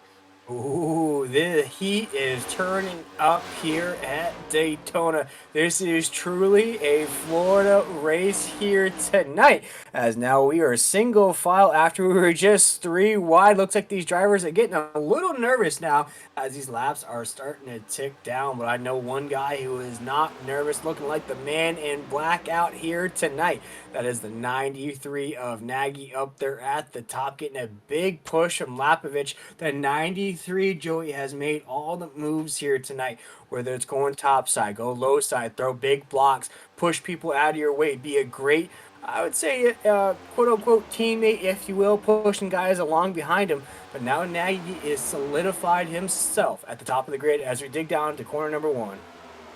Definitely, I want to give a shout out to that 47 car of Kyle Edgar. That car has kind of been in a few incidents tonight, but he finds himself in that lead group inside the top 4 right now. Pretty good recovery drive out of Kyle Edgar. Yeah, very well there in that 47 machine. He's racing the 22 on the track, but he's 47 in your programs at home. And we saw the incident that he got in there, Joey, but here tonight, as you mentioned, has climbed through that adversity, climbed through that challenge. And I think it's because of what all these drivers went through at the Clash of the Coliseum. They learned how to keep it moving, if you will. You go through troubles, you spin out, you have a bad lap, you have a bad couple laps, maybe even go a lap down, but you still work at it. You get that car back out there. You keep working at positions. You keep going up the grid. And for Edgar here tonight, he is racing inside of the top. And with this finish here tonight, he might even have a shot at a podium. He might have a shot at the podium. All it takes is to stay in touch with this lead pack right now. The 97 is trying to find some help on the high side. He was the one who kind of got shuffled out of that top 4 and now finds himself kind of battling it out for 5th place. But if they're not smart about this too wide action, they're going to find themselves separated from the top 4. Yeah, and I think we're going to start to see some moves right now with 21 laps to go going down into corner number 1. We're going to take a look at Tanner Kalin right there in that 44 machine. And you see right there the 07 at Dixon. This is a far stretch of what we saw that 07 just battling up for the lead not too long ago. Now, these two cars are really going to have to find pace and then quickly find that pace, Joey, because now you're seeing right there on the right in the middle of your screen here on Maconi Entertainment, that gap between them and the leader is just building and building and building as the seconds tick by. Unfortunately, Tanner Kalin and Jack Dixon back here can push as hard as they want. They are never going to catch this lead pack. They just need more cars in line to form that longer aerodynamic group, and that's when the speed will come. Unfortunately, these two separated from the pack. Their only shot right now is a yellow flag to come out onto the racetrack. Yeah, and with the style of racing that we have going on right now, I don't see a yellow flag coming out, although stranger things have happened here. We're not in the upside down right here. We're at Daytona Super Speedway, and the way these guys are racing here tonight, digging down into corner number 3, they're single file. The only way that we might see a caution, Joey, is maybe a last lap to maybe trigger one of those green-white checkers there at the end. There's plenty of time for a caution. Trust me, we're working only 19 laps to go at Daytona. To me, that's 19 potential danger laps that we can definitely get a yellow out there. And trust me, Will, as these laps start to wind down, maybe 10 to go, things are going to get even more tense. And then 5 to go, even more tension in the air is bound to happen as once again, this this red and silver car, the 97, continues to try to work his way up towards the front, but just has no help in doing so. Looks like he will get one position there, and maybe might be able to pick off the 15 as well. Yeah, as now we're starting to see some moves being made. You were in a lazy river, if you will, with that single file line. Now all of a sudden you found yourself in the wave pool. And you got big waves coming with 19 laps to go here tonight at Daytona. We are live here on Maconi Entertainment, bringing you the Hot Rod Setup Shop Cup Series. And we've had quite a race here tonight in the JP Alfonso Studios 250. We're almost to the conclusion as we're heading down the backstretch, again in a single file line. But Joey, you can see these drivers are getting anxious, trying to find those opportunities to better their position here on the racetrack. Lapsevich is being pretty aggressive with the pushes down the straightaway, but I think what he's doing is okay because by the time they get to turns 3 and turns 1, he does give a little bit of space on the bumper. I've still got my eye on that red and silver car 5th in line. He's got one more spot to go. That's Kyle Edgar in front of him, before he's back grouped up with that familiar four that he's been with all race. Yeah, and that's a good spotlight there, that 97. He just needs to get around Edgar there.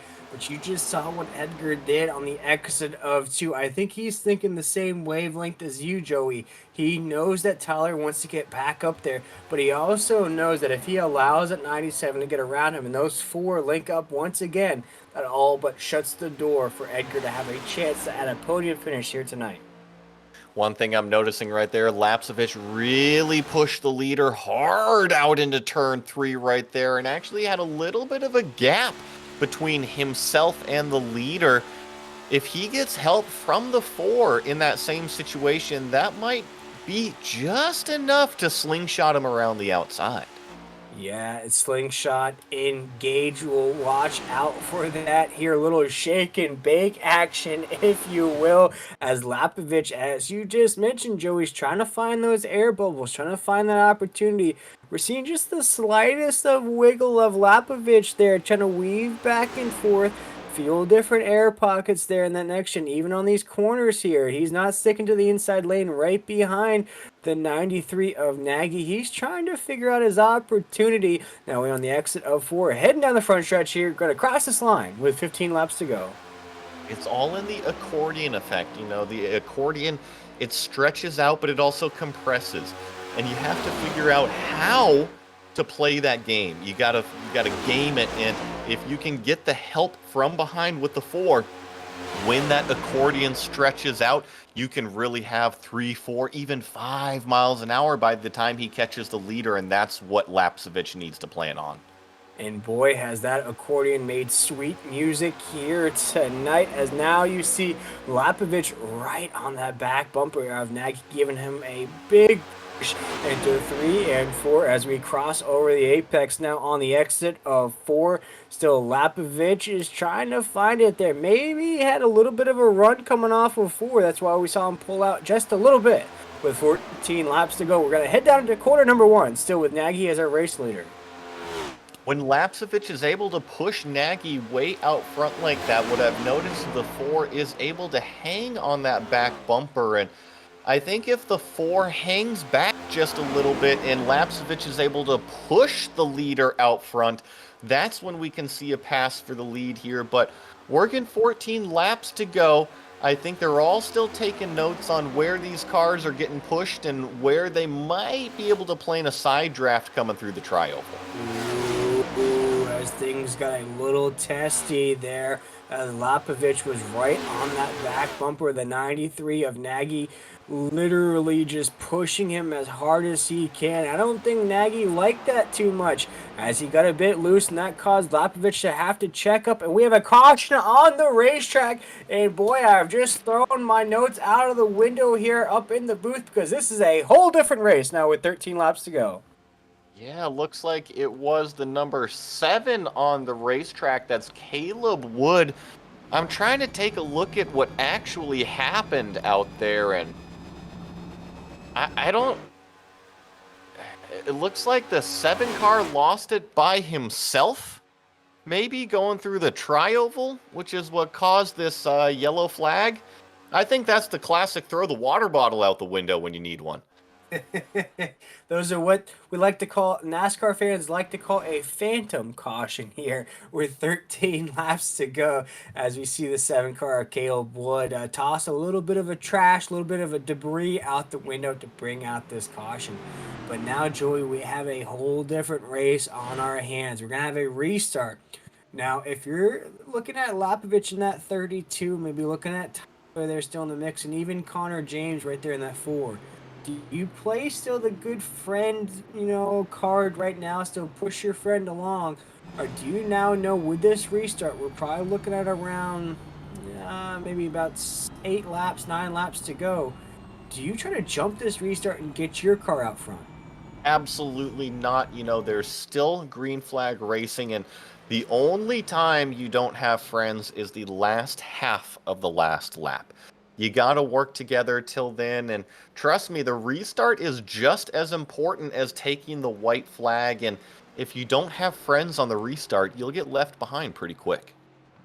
Yeah, you want friends, and as we saw the 138 of Ellis have that problem here tonight, had no friends to work with, and essentially there we watched the point in the race where he was all by himself. He was looking for people, he was looking for any kind of help here on the racetrack. So that's an excellent point that you just brought up there, Joey, here with about 12 laps to go. Looks like we're going to get a double file restart as we did before. We were running single file restarts there for just a little bit, but now we're going to get things rocking and rolling here. Going to get all the drivers bunched back up. Now, Joey, I know I'm looking through the field. Of course, we're looking at those top four guys we've seen all night long here. Shout out to Lionel Richie because it's been the same story all night long here tonight. The JP Alfonso Studios 250. What other than Nagy in that 93, which driver do you see maybe making that big move there on the final lap? I've still got my eyes peeled on that 97 car. That's the other red and silver. That's Tyler DiVincenzo out there. And he was part of that front group before that separated themselves a few times. And he's just been patiently waiting back there, making a couple more aggressive moves, but safely.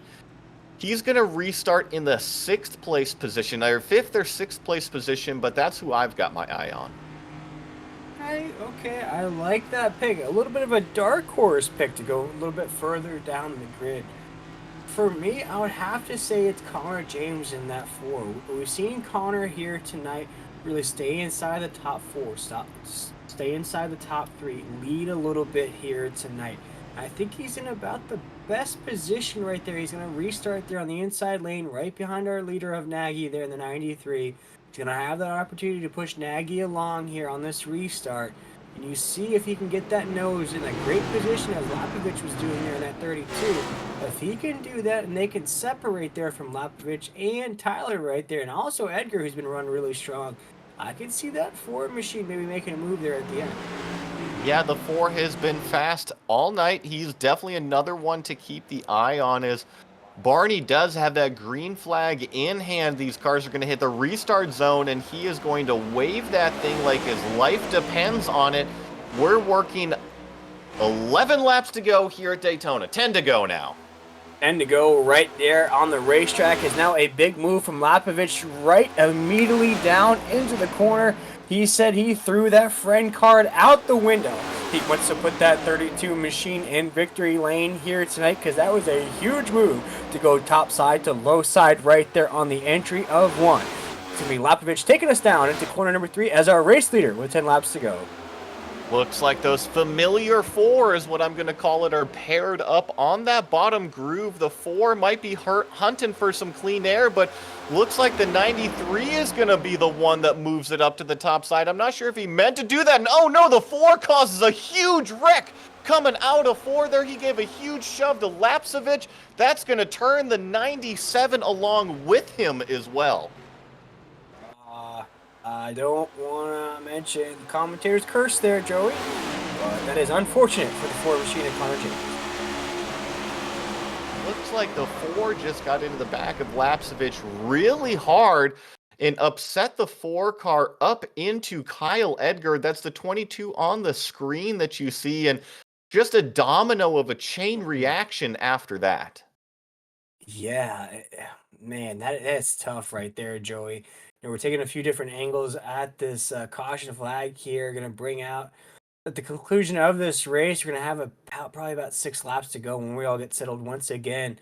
That's hard right there, Joey. You know, as a driver, you're coming in with a lot of speed. We're going to take an onboard ride with Connor James there in the 4. You know, you think you're going to make the right bump draft there. You think you're squared up just enough.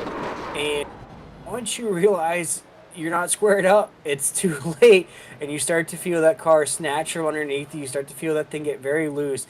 In that instance, Joey, we were so bunched up there racing for position, Connor really had nowhere to go but to bounce off some more cars. Yeah, you know, and I don't think that Lapsevich lifted off of the gas at all, but just the way that they closed in on that leader was so rapid coming through the tri-oval there that I was really surprised that the car that got upset out of all of that was the number 4 car. Usually you see when the push goes bad, it's the lead car getting pushed that ends up with the wreck in their lap. going to take another look at it here from the back of Lapovich, and you could see right there, that's an excellent camera view there from Maconi Entertainment. You could see that Connor was coming with so much speed that he just didn't have it squared up just right, and when he made contact with the back of the 32, that car said, I don't like this, and the car immediately got loose on him. And when you start to get sideways on that thing, and you could saw from that inboard camera with it right there with Connor James, he tried to correct that thing, but once you oversteer just the smallest amount, Joey, you're gonna go sideways, and in that case, he made contact with a 97. There was a lot of cars around right there, as to be expected at the end of the race, but looks like right now we will be getting a green flag. This time the cars are going to get gridded up 2 by 2. That's the 93 of Carson Nagy on the bottom row there. The white car of Trayton Lapsevich will be leading the top row, and once again, it's going to come down to a restart. 7 laps to go when they get the green flag. Who's going to get the better jump? Ooh, that is an excellent question there. We saw with the 32 of Lapovich did there on that last restart with a big move to go top side, low side on the entry of 1. Watch out for it here once again. Even if he doesn't get the best jump in this green flag waves from Barney, watch out for the move on the entry of 1. But here comes that green flag. We are racing once again here in the JP Alfonso Studios 250, as now Nagy in that 93 has a good restart heading down into 1. It's not going to give Lapovich that opportunity to go low side like he did last time, as Nagy in that 93 is going to take us down into 1. Looks like Lapsevich is going to hang tough on that high side right now. That's Kyle Edgar in the yellow and black machine on the bottom. He's going to get the benefit of the slipstream from our leader right now. Give a big push to the 93. Got a big upset there, and that's going to promote Lapsevich around the outside. He's going to clear the entire group going into 3. Yeah, and he wasted no time to get back up to the lead there in that 32 machine. He's going to take us off of 4, but where'd the 44 come from of Kalen? You know, we're talking about that Furious 4, that Fast 4, as you said, Joey, at the top of the grid. That 44 machine of Kalen said, hold up, guys, I'm here too in this 44 machine. He's on the top side lane, racing with Lapovich on the exit of 2. He's getting a push from the 07 of Dixon. We've called Dixon's name quite a few times tonight, but the 93 down low right now is starting to get a little bit more aggressive with the pushes on Lapsevich. I've watched that 93 car push quite a few cars out to the lead, usually on the top group. Oh, and looks no! like the 44 is going to get loose and going to collect. That's going to collect Lapsevich up into the wall, and we're going to have another yellow flag on the racetrack. Oh, man, Joey, man. I'm not tough. sure if Lapsevich right there got loose, if he just crowded down towards the bottom. So I'm looking here. Lapsevich is on the bottom. The 44 goes down, and you know what it is. It's iRacing. Unfortunately, some net code out of the 93 right here gets into the back of the 44. Look, there's no actual contact, but unfortunately, the 44 gets turned. Oof, that's exactly what it is there. Although, if we could rewind that just a little bit before that infamous net code happens, the 44 on the entry of 3, before that net code ensues, watch the 44 just a second there. He hits that middle side lane. He does get a little loose there before that net code ensues. So could the 44 have just gotten just a tad bit loose before that net code came into play? You know, it's definitely possible, but even more, if he didn't get loose, I think that the 44 decided to crowd down into that middle lane. That was his decision to go down there, and no, a car contact didn't happen, but he could have stayed up a little bit higher and avoided crowding down. I'm not going to put that on the 44, though. He's out there racing for position. Yeah, and as we mentioned it throughout this broadcast here, you know, we started out in this race very aggressive, I would say, to say the least, Joey. We're 3 wide racing. We're pushing the envelope. We went to single follow restarts because it was getting so hot and heavy here at Daytona. But one thing we did mention, Joey, there at the beginning of this broadcast is that danger zone lane. And you just touched on it there, Joey. The 44 tried to creep in that danger zone lane, get his toes wet, if you will. And we've seen throughout this race here tonight what happens when you start to creep inside that middle lane. Yeah, but one thing I'm noticing right now, the 4 car is lined up behind the 93. Those two have been friends all night up there at the front of the field. I know that Kyle Edgar in that black and yellow machine, the 22 on the screen, 47 on timing and scoring, has also been fast. But I tell you what, if I'm a betting man right now, I'm putting my money on that 4 and 93 on the high line. Well, Joey, I've been on a bit of a cold streak betting on college basketball right now, so I can't say I'll make any bets here tonight or else I'll go bankrupt. But if I had to put any money on anybody, it would be Connor James in that 4. I thought commentators cursed him there as we saw him get into a bit of trouble there just on that last restart. But now, as you mentioned, he is right back in the mix. My only disadvantage I would have to say is starting on that top side lane. We've seen the speed out of the bottom side there, especially on the initial restart. And now if the 93 and the 4 can get just inch just a little bit more and one of them can slide to the inside and throw that big block, that would be the move to make. But now we're going to get this race on and popping once again. The green flag is in the air once again in the JP Alfonso Studios 250 as we're going to drag race down in the entry of 1. Something else to note, that number 4 car has the freshest tires of the field. He was involved in that accident just a few laps ago, so he's only got 5 laps on his Goodyear tires out there right now. That might give him a little bit more confidence just to stay sucked up to the back of the 93 right now, but it's 2x2 pushing hard down the back straight. Look at this, the 4 and the 93 to the lead. Ooh, and we have contact. We have contact on the backstretch right on the entry of 3, and that's Tyler in that 97. Man, I could almost see it brewing back there. Shout out to Hocus Pocus. You could see that cauldron of smoke. You could start to see it brewing up there. All the spells right there. And you saw everybody was slicing and dicing. Going 3 wide. And then just the last car in the mix is that 97 of Tyler. And that's unfortunate, Joey, for what a race he's ran here tonight to get tagged up with about 3 laps to go. Yeah, it really looks like the '07 Dixon was kind of going a little bit back and forth on the yellow line, but ultimately it was Kyle Edgar that got into the right rear of that '07 car and just kind of ended up turning him around in front of the field, which collected the 97 most out of this. Yeah, and like I said, that is unfortunate for the 97. You know, if we watch that again, we were watching the 47 here and going down the back straightaway, you got the yellow line as a reference here. So he's pushing pretty aggressive, and the '07 moves up the racetrack a little bit, but you see him trying to keep the yellow line, but the 47 is moving all around, and ultimately, I'm going to put that on the 47. He right rears him. Yeah, it was getting very hectic, very crazy there, heading down the backstretch. A lot of drivers moving around, bobbing and weaving, and watching this replay here once again on Maconi Entertainment. Man, Joey, that's hard to say as we're counting down this race here at the conclusion. I don't. It wasn't malicious out of Kyle Edgar there, but he definitely got into the right rear of that car.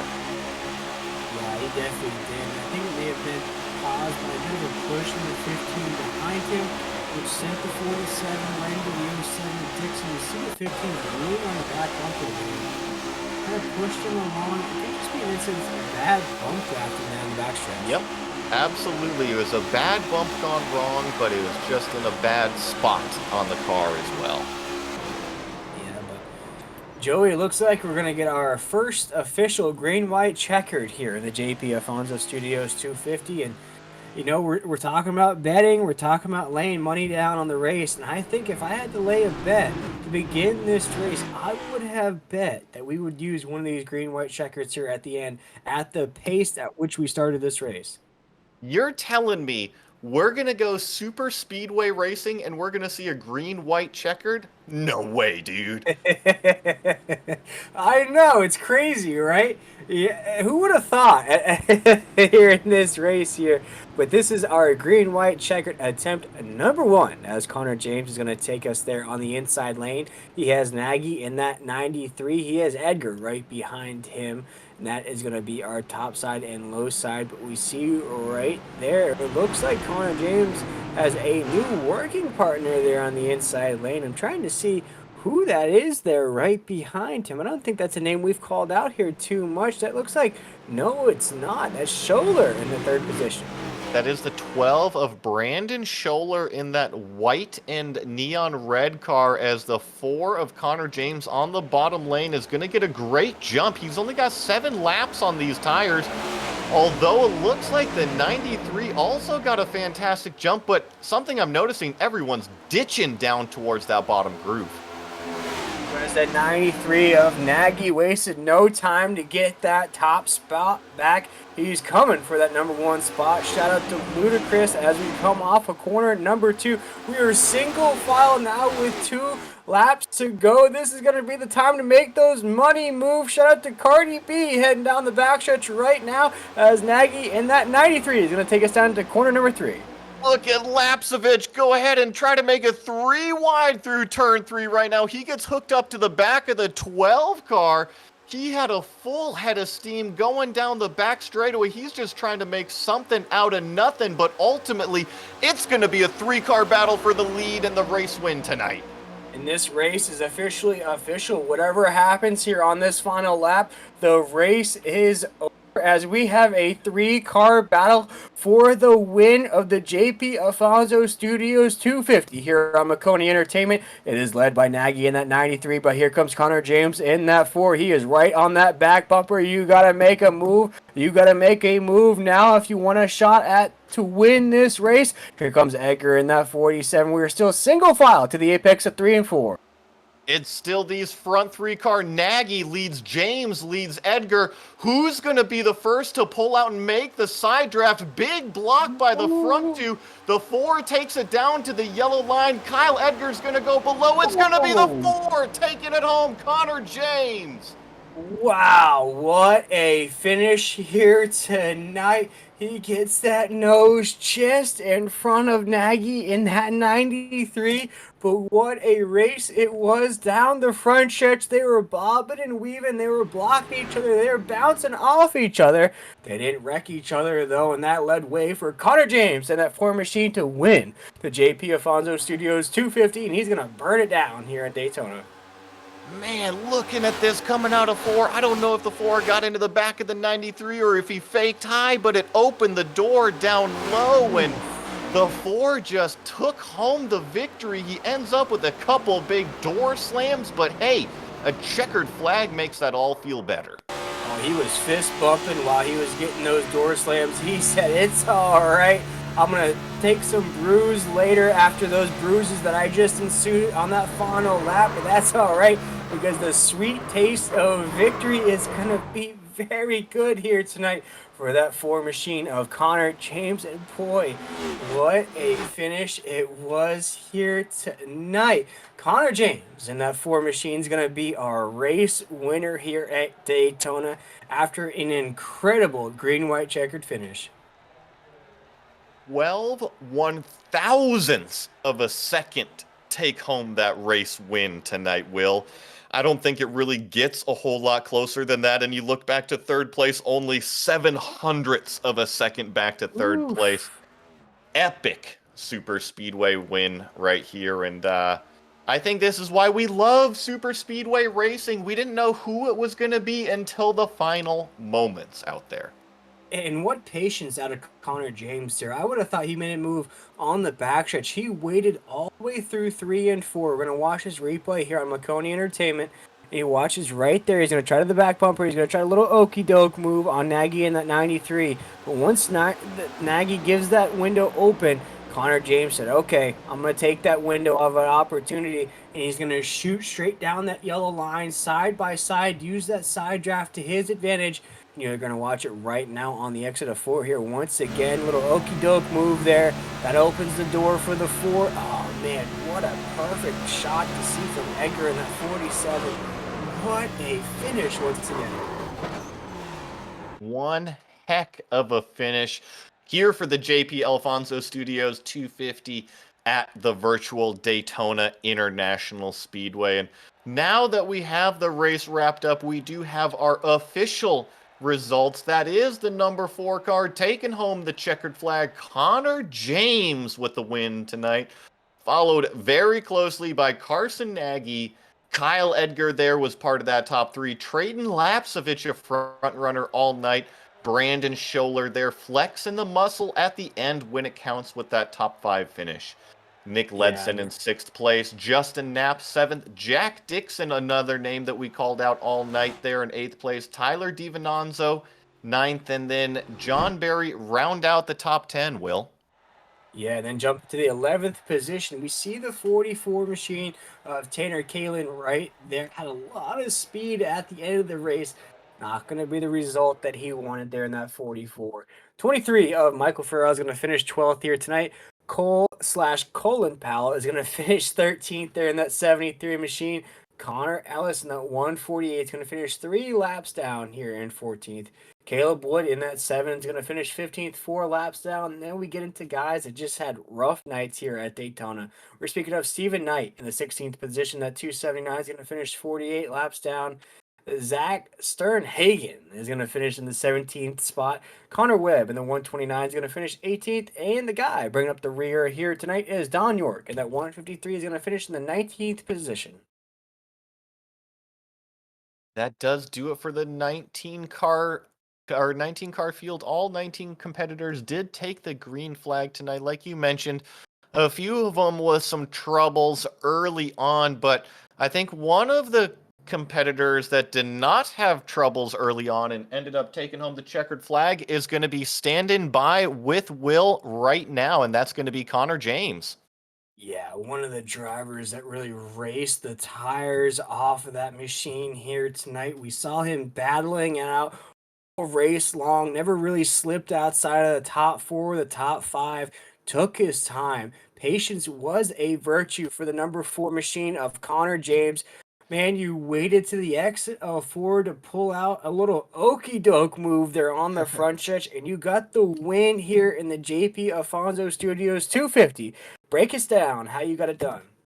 I mean, hats off to all the pull down motorsports guys just for working as a team all race to start with, and me, Carson, Kyle, Trayton, and Ty, we all worked really, really well together, and we were able to separate ourselves from most of the race, and we were all on the same fuel strategy, but we all had an agreement that whoever's in that top 3 or top 5 on the last lap, it gloves are off. It's kind of free game there, so just gotta thank them, and like you said, we just stayed out of trouble, and we were able to get the win. Yeah, I want to jump to maybe we're going to watch this replay though of that incredible move at the end. You inched that nose right across that start finish line. It was a roller coaster of a race here tonight, Connor. You know, we started this race off, I would say, with a ferocious pace. It was 3 wide, a lot of bump drafting. You guys really wasted no time to get out there and race after the Coliseum race last week here in the Hot Rod Setup Shops Cup Series. But then it kind of went to single file restarts. Got a lot more zen on the racetrack. Got a lot more calm. You know, the bump drafting kind of calmed down a little bit more. Then I would say the last 20-25 laps, that's when the intensity picked back up. Did you sort of feel the same about this race here tonight? It was a roller coaster of a racing style. Yeah, for the most part, like all of our game plan was to kind of be up front. So our early aggression is that if anybody kind of fell outside the top 5 or top 10, we wanted to get back up and be able to work as a team. But it was really nice once we were able to single file out and the fuel strategy kind of came into play a little bit. And yeah, at the end, it was a weird deal because we got caught up in a late wreck, which was my fault, and um, but obviously we were able to hang on for the win. Yeah, and I didn't mean to put the commentator's curse on you there at the end, Connor. You were my pick as we were breaking down our race winner picks there on one of those last restarts. But I gotta say, it is great to see a black and white machine in victory lane here once again in Daytona. How can you take the momentum and the confidence you got from this race here on the JP Afonso Studios 250 into next week's race, knowing that you have a legitimate super speedway win underneath your belt? I know the Clash of the Coliseum, that was a whole different race heading into this race, but boy, have you had one heck of a season so far. Yeah, I mean the confidence is pretty good, and that helps when you have teammates to go into each race with and kind of work with you. And heading to Nashville next week, I think I like that place a lot, and I think we'll have some pretty good speed there as well. Alrighty, Connor. Well, before we let you get back to celebrating there in victory lane after picking up a huge win here at Daytona, is there anybody that you'd like to thank that might have been watching you here tonight pull off that okey doke there on the front stretch? Any sponsors that made this race possible? Yeah, definitely Pull Down Motorsports and all my teammates, Carson, Kyle, and Trayton and Tyler. We all worked really well together. You guys for putting on the stream, and Donnie Hot Rod for putting on the league. It's a cool deal. Alrighty, Connor. Well, that was a huge deal at the end there. A gutsy move to pull out a race victory there at the end. But a huge congratulations from us here at Maconi Entertainment. Go enjoy your race victory. We'll see you in about 1 week's time here back in the Hot Rod Setup Shops Cup Series. Yeah, thanks, guys. Yeah, And it looks like yeah, we've got a couple more to be able to interview here. I don't see our second place finisher Carson Nagy, but I will be able to talk with our third place finisher. That's Kyle Edgar, who's going to be joining us in the booth tonight. Kyle, take me through that final lap there. You were that third car in line. What were you planning out for that move at the checkered flag? Nothing really. I got damaged early on. Uh, like I couldn't suck up to these guys like I wanted to, so I was pretty content finishing third there. You know, you'll have to go back and check out the broadcast. We saw a little bit of that contact early on, and you were having a tough race, but I gotta give it to you. You worked your way back up into the top five and then ultimately came home with that third place finishing position. What was it that just kept your head down out there? What kept you motivated? Uh, getting wrecked early on, it wasn't good. So, I mean, after last week, what I did after last week, I wasn't gonna let that happen again. So I put my head down. I was like, yeah, I'm not going out like that again. So I mean, I don't give up in these races. Luckily, I had 5 teammates in that race. We all worked together. We finished 1, 2, 3. I don't even know where the other 2 finished, but yeah, I know. Luckily to get away here with a third, move on to some short tracks. My favorite. Impressive comeback drive, especially at a super speedway where it is not always the easiest to make up that track position, Kyle. Before we let you go, is there anybody that you want to give a shout out to, say thank you to, that helps get it done out there on the racetrack? Yeah, Pull Down Motorsports, Reaper Speed Labs. My teammates Connor, Tyler, Carson, Trayton, and you guys for putting this on. Don, everybody, JP, and yeah, we'll see you guys at Nashville. Definitely will build on that third place finish here, and we'll see you at the next round there, Kyle. Congratulations on that podium finish. And I'm not sure if we got anybody else out there that's going to be joining us. Will, do you see anybody?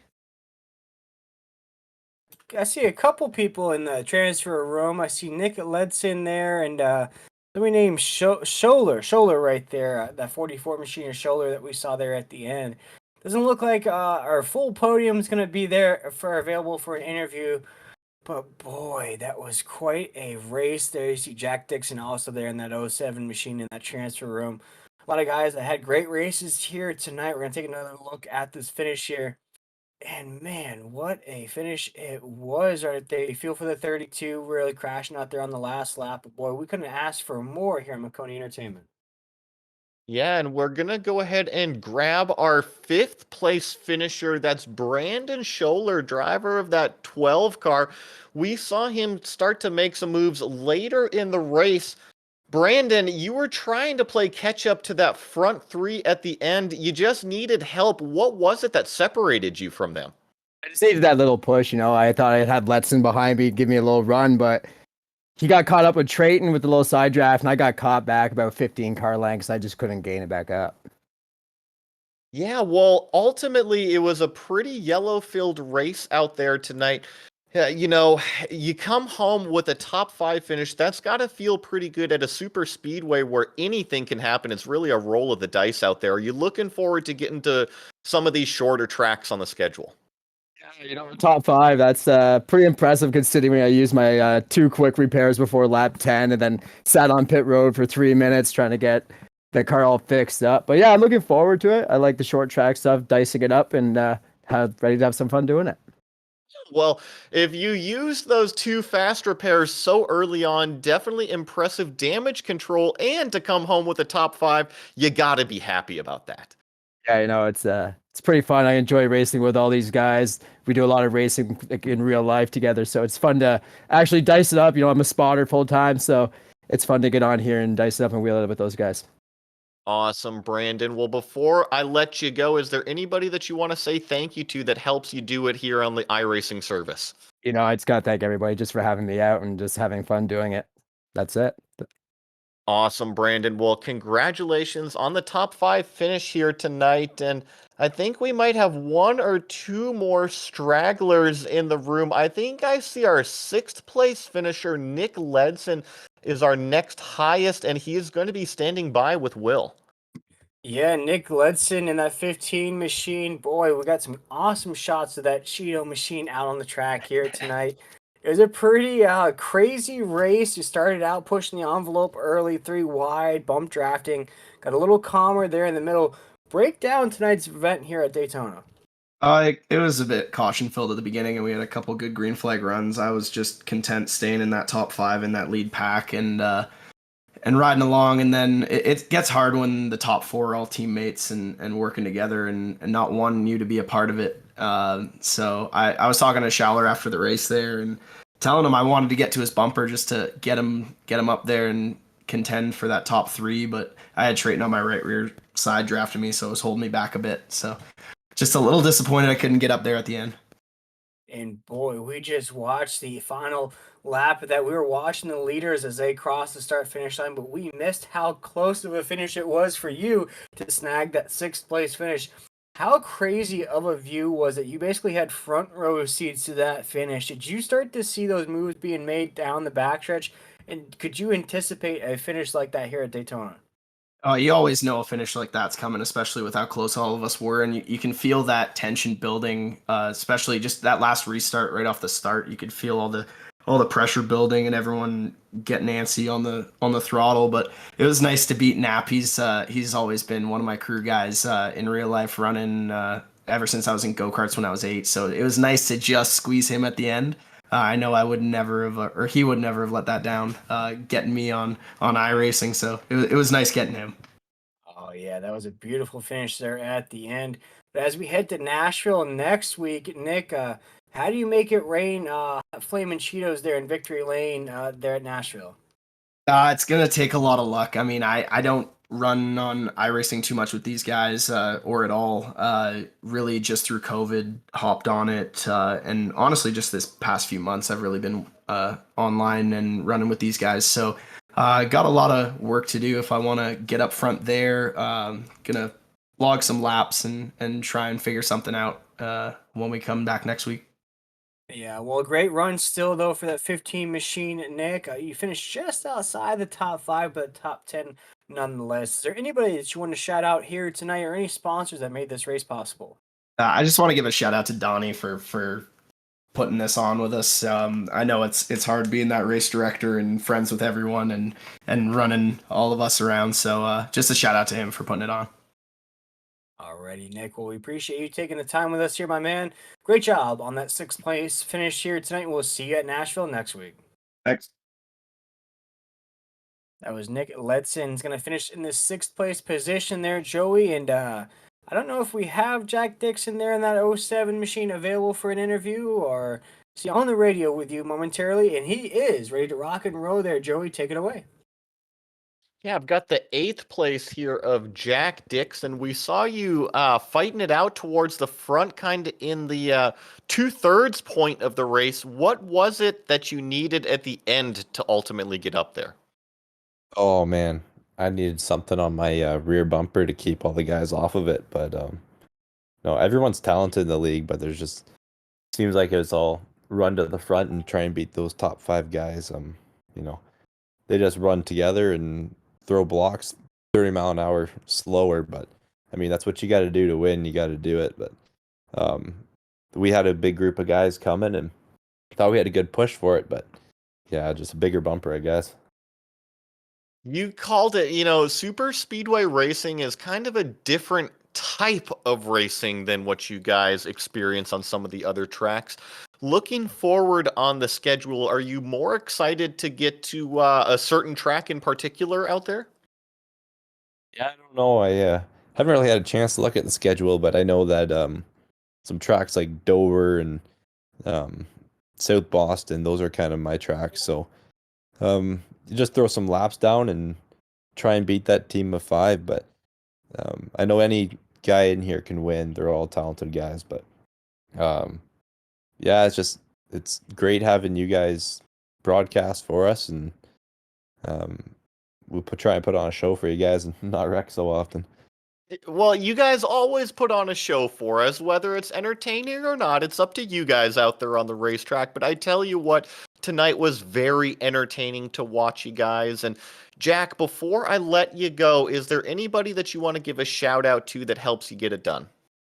Oh, all the boys in the server. We all go out there just for fun, but it gets heated. Like I know Edgar was a little pissed off, and I know I was beating his bumper off, but everybody goes out there and has a blast. And you guys are putting on the show, like Maconi Entertainment. It's great. I didn't know about you guys, and then I run in this different league with a guy, and I end up finishing to him 2nd place last night. And I look at his rear bumper, and it said Maconi Entertainment, and it's like, man, Andrew Player, that guy brought you guys up, and then you guys show up and just do such a great job. So thank you guys and Donnie for putting it on. Yeah, well, you guys heard it here. If you're interested in getting your league broadcasted, go ahead and shout out to Maconi Entertainment, and they can take care of you. And congratulations to Jack Dixon there on that 8th place finish tonight at Daytona. Will, that's pretty much going to wrap it up over here. It sure is, Joey. And before we wrap up this broadcast, it's your first broadcast with me up here in the booth, your first broadcast of the Hot Rod Setup Shops Cup Series here. What'd you think about your first race? It was definitely an exciting race. It's definitely not my first oval race and definitely not my first super speedway race. I've called a lot of races in my day, but this was an exciting one. I liked the 100-lap format and some pretty aggressive drivers out there. Yeah, and once again, we do want to thank all those sponsors here on Maconi Entertainment, including our title sponsor of the Cup Series, Hot Rod Setups. Reach out to Hot Rod Setups on Facebook or Discord for more information about what they do to make these races possible. We want to thank them for all that they do, bringing us on board here at Maconi Entertainment. Can't forget about our race sponsor of the night, JP Alfonso Studios, the title sponsor of our GT3 series. You can catch that series here coming along this week. More information about that can be found at Maconi Entertainment. But JP Alfonso Studios is a tattoo shop in Norcross, Georgia. Check them out at jpalfonsostudios.com for all their recent work and booking information. Also, can't forget about our series partners, Tam Livery and also JP Alfonso Studios, as just mentioned. But good, I'm going to wrap it up here. We want to wish everybody a great night, and we want to wish everybody, as I talked about the Hot Rod Setups as our broadcast partners here at Maconi Entertainment. Calling the action here tonight was myself, William Tiller, and my man Joey at Atterbury there. Joey, you did a great job up here in the booth here with Eddie Smith behind the decks, giving you all those excellent shots, including that beautiful finish we had with Connor James crossing that finish line.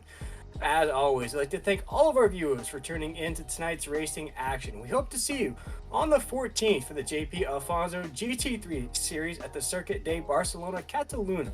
Until then, stay tuned to the Maconi Entertainment social media pages for upcoming broadcasts. A special shout out, of course, goes to the entire Maconi Entertainment staff for their work in bringing this racing to you. Hope to see you at our next event. This has been a production of Maconi Entertainment, and we wish you all a great night and a happy Thanksgiving.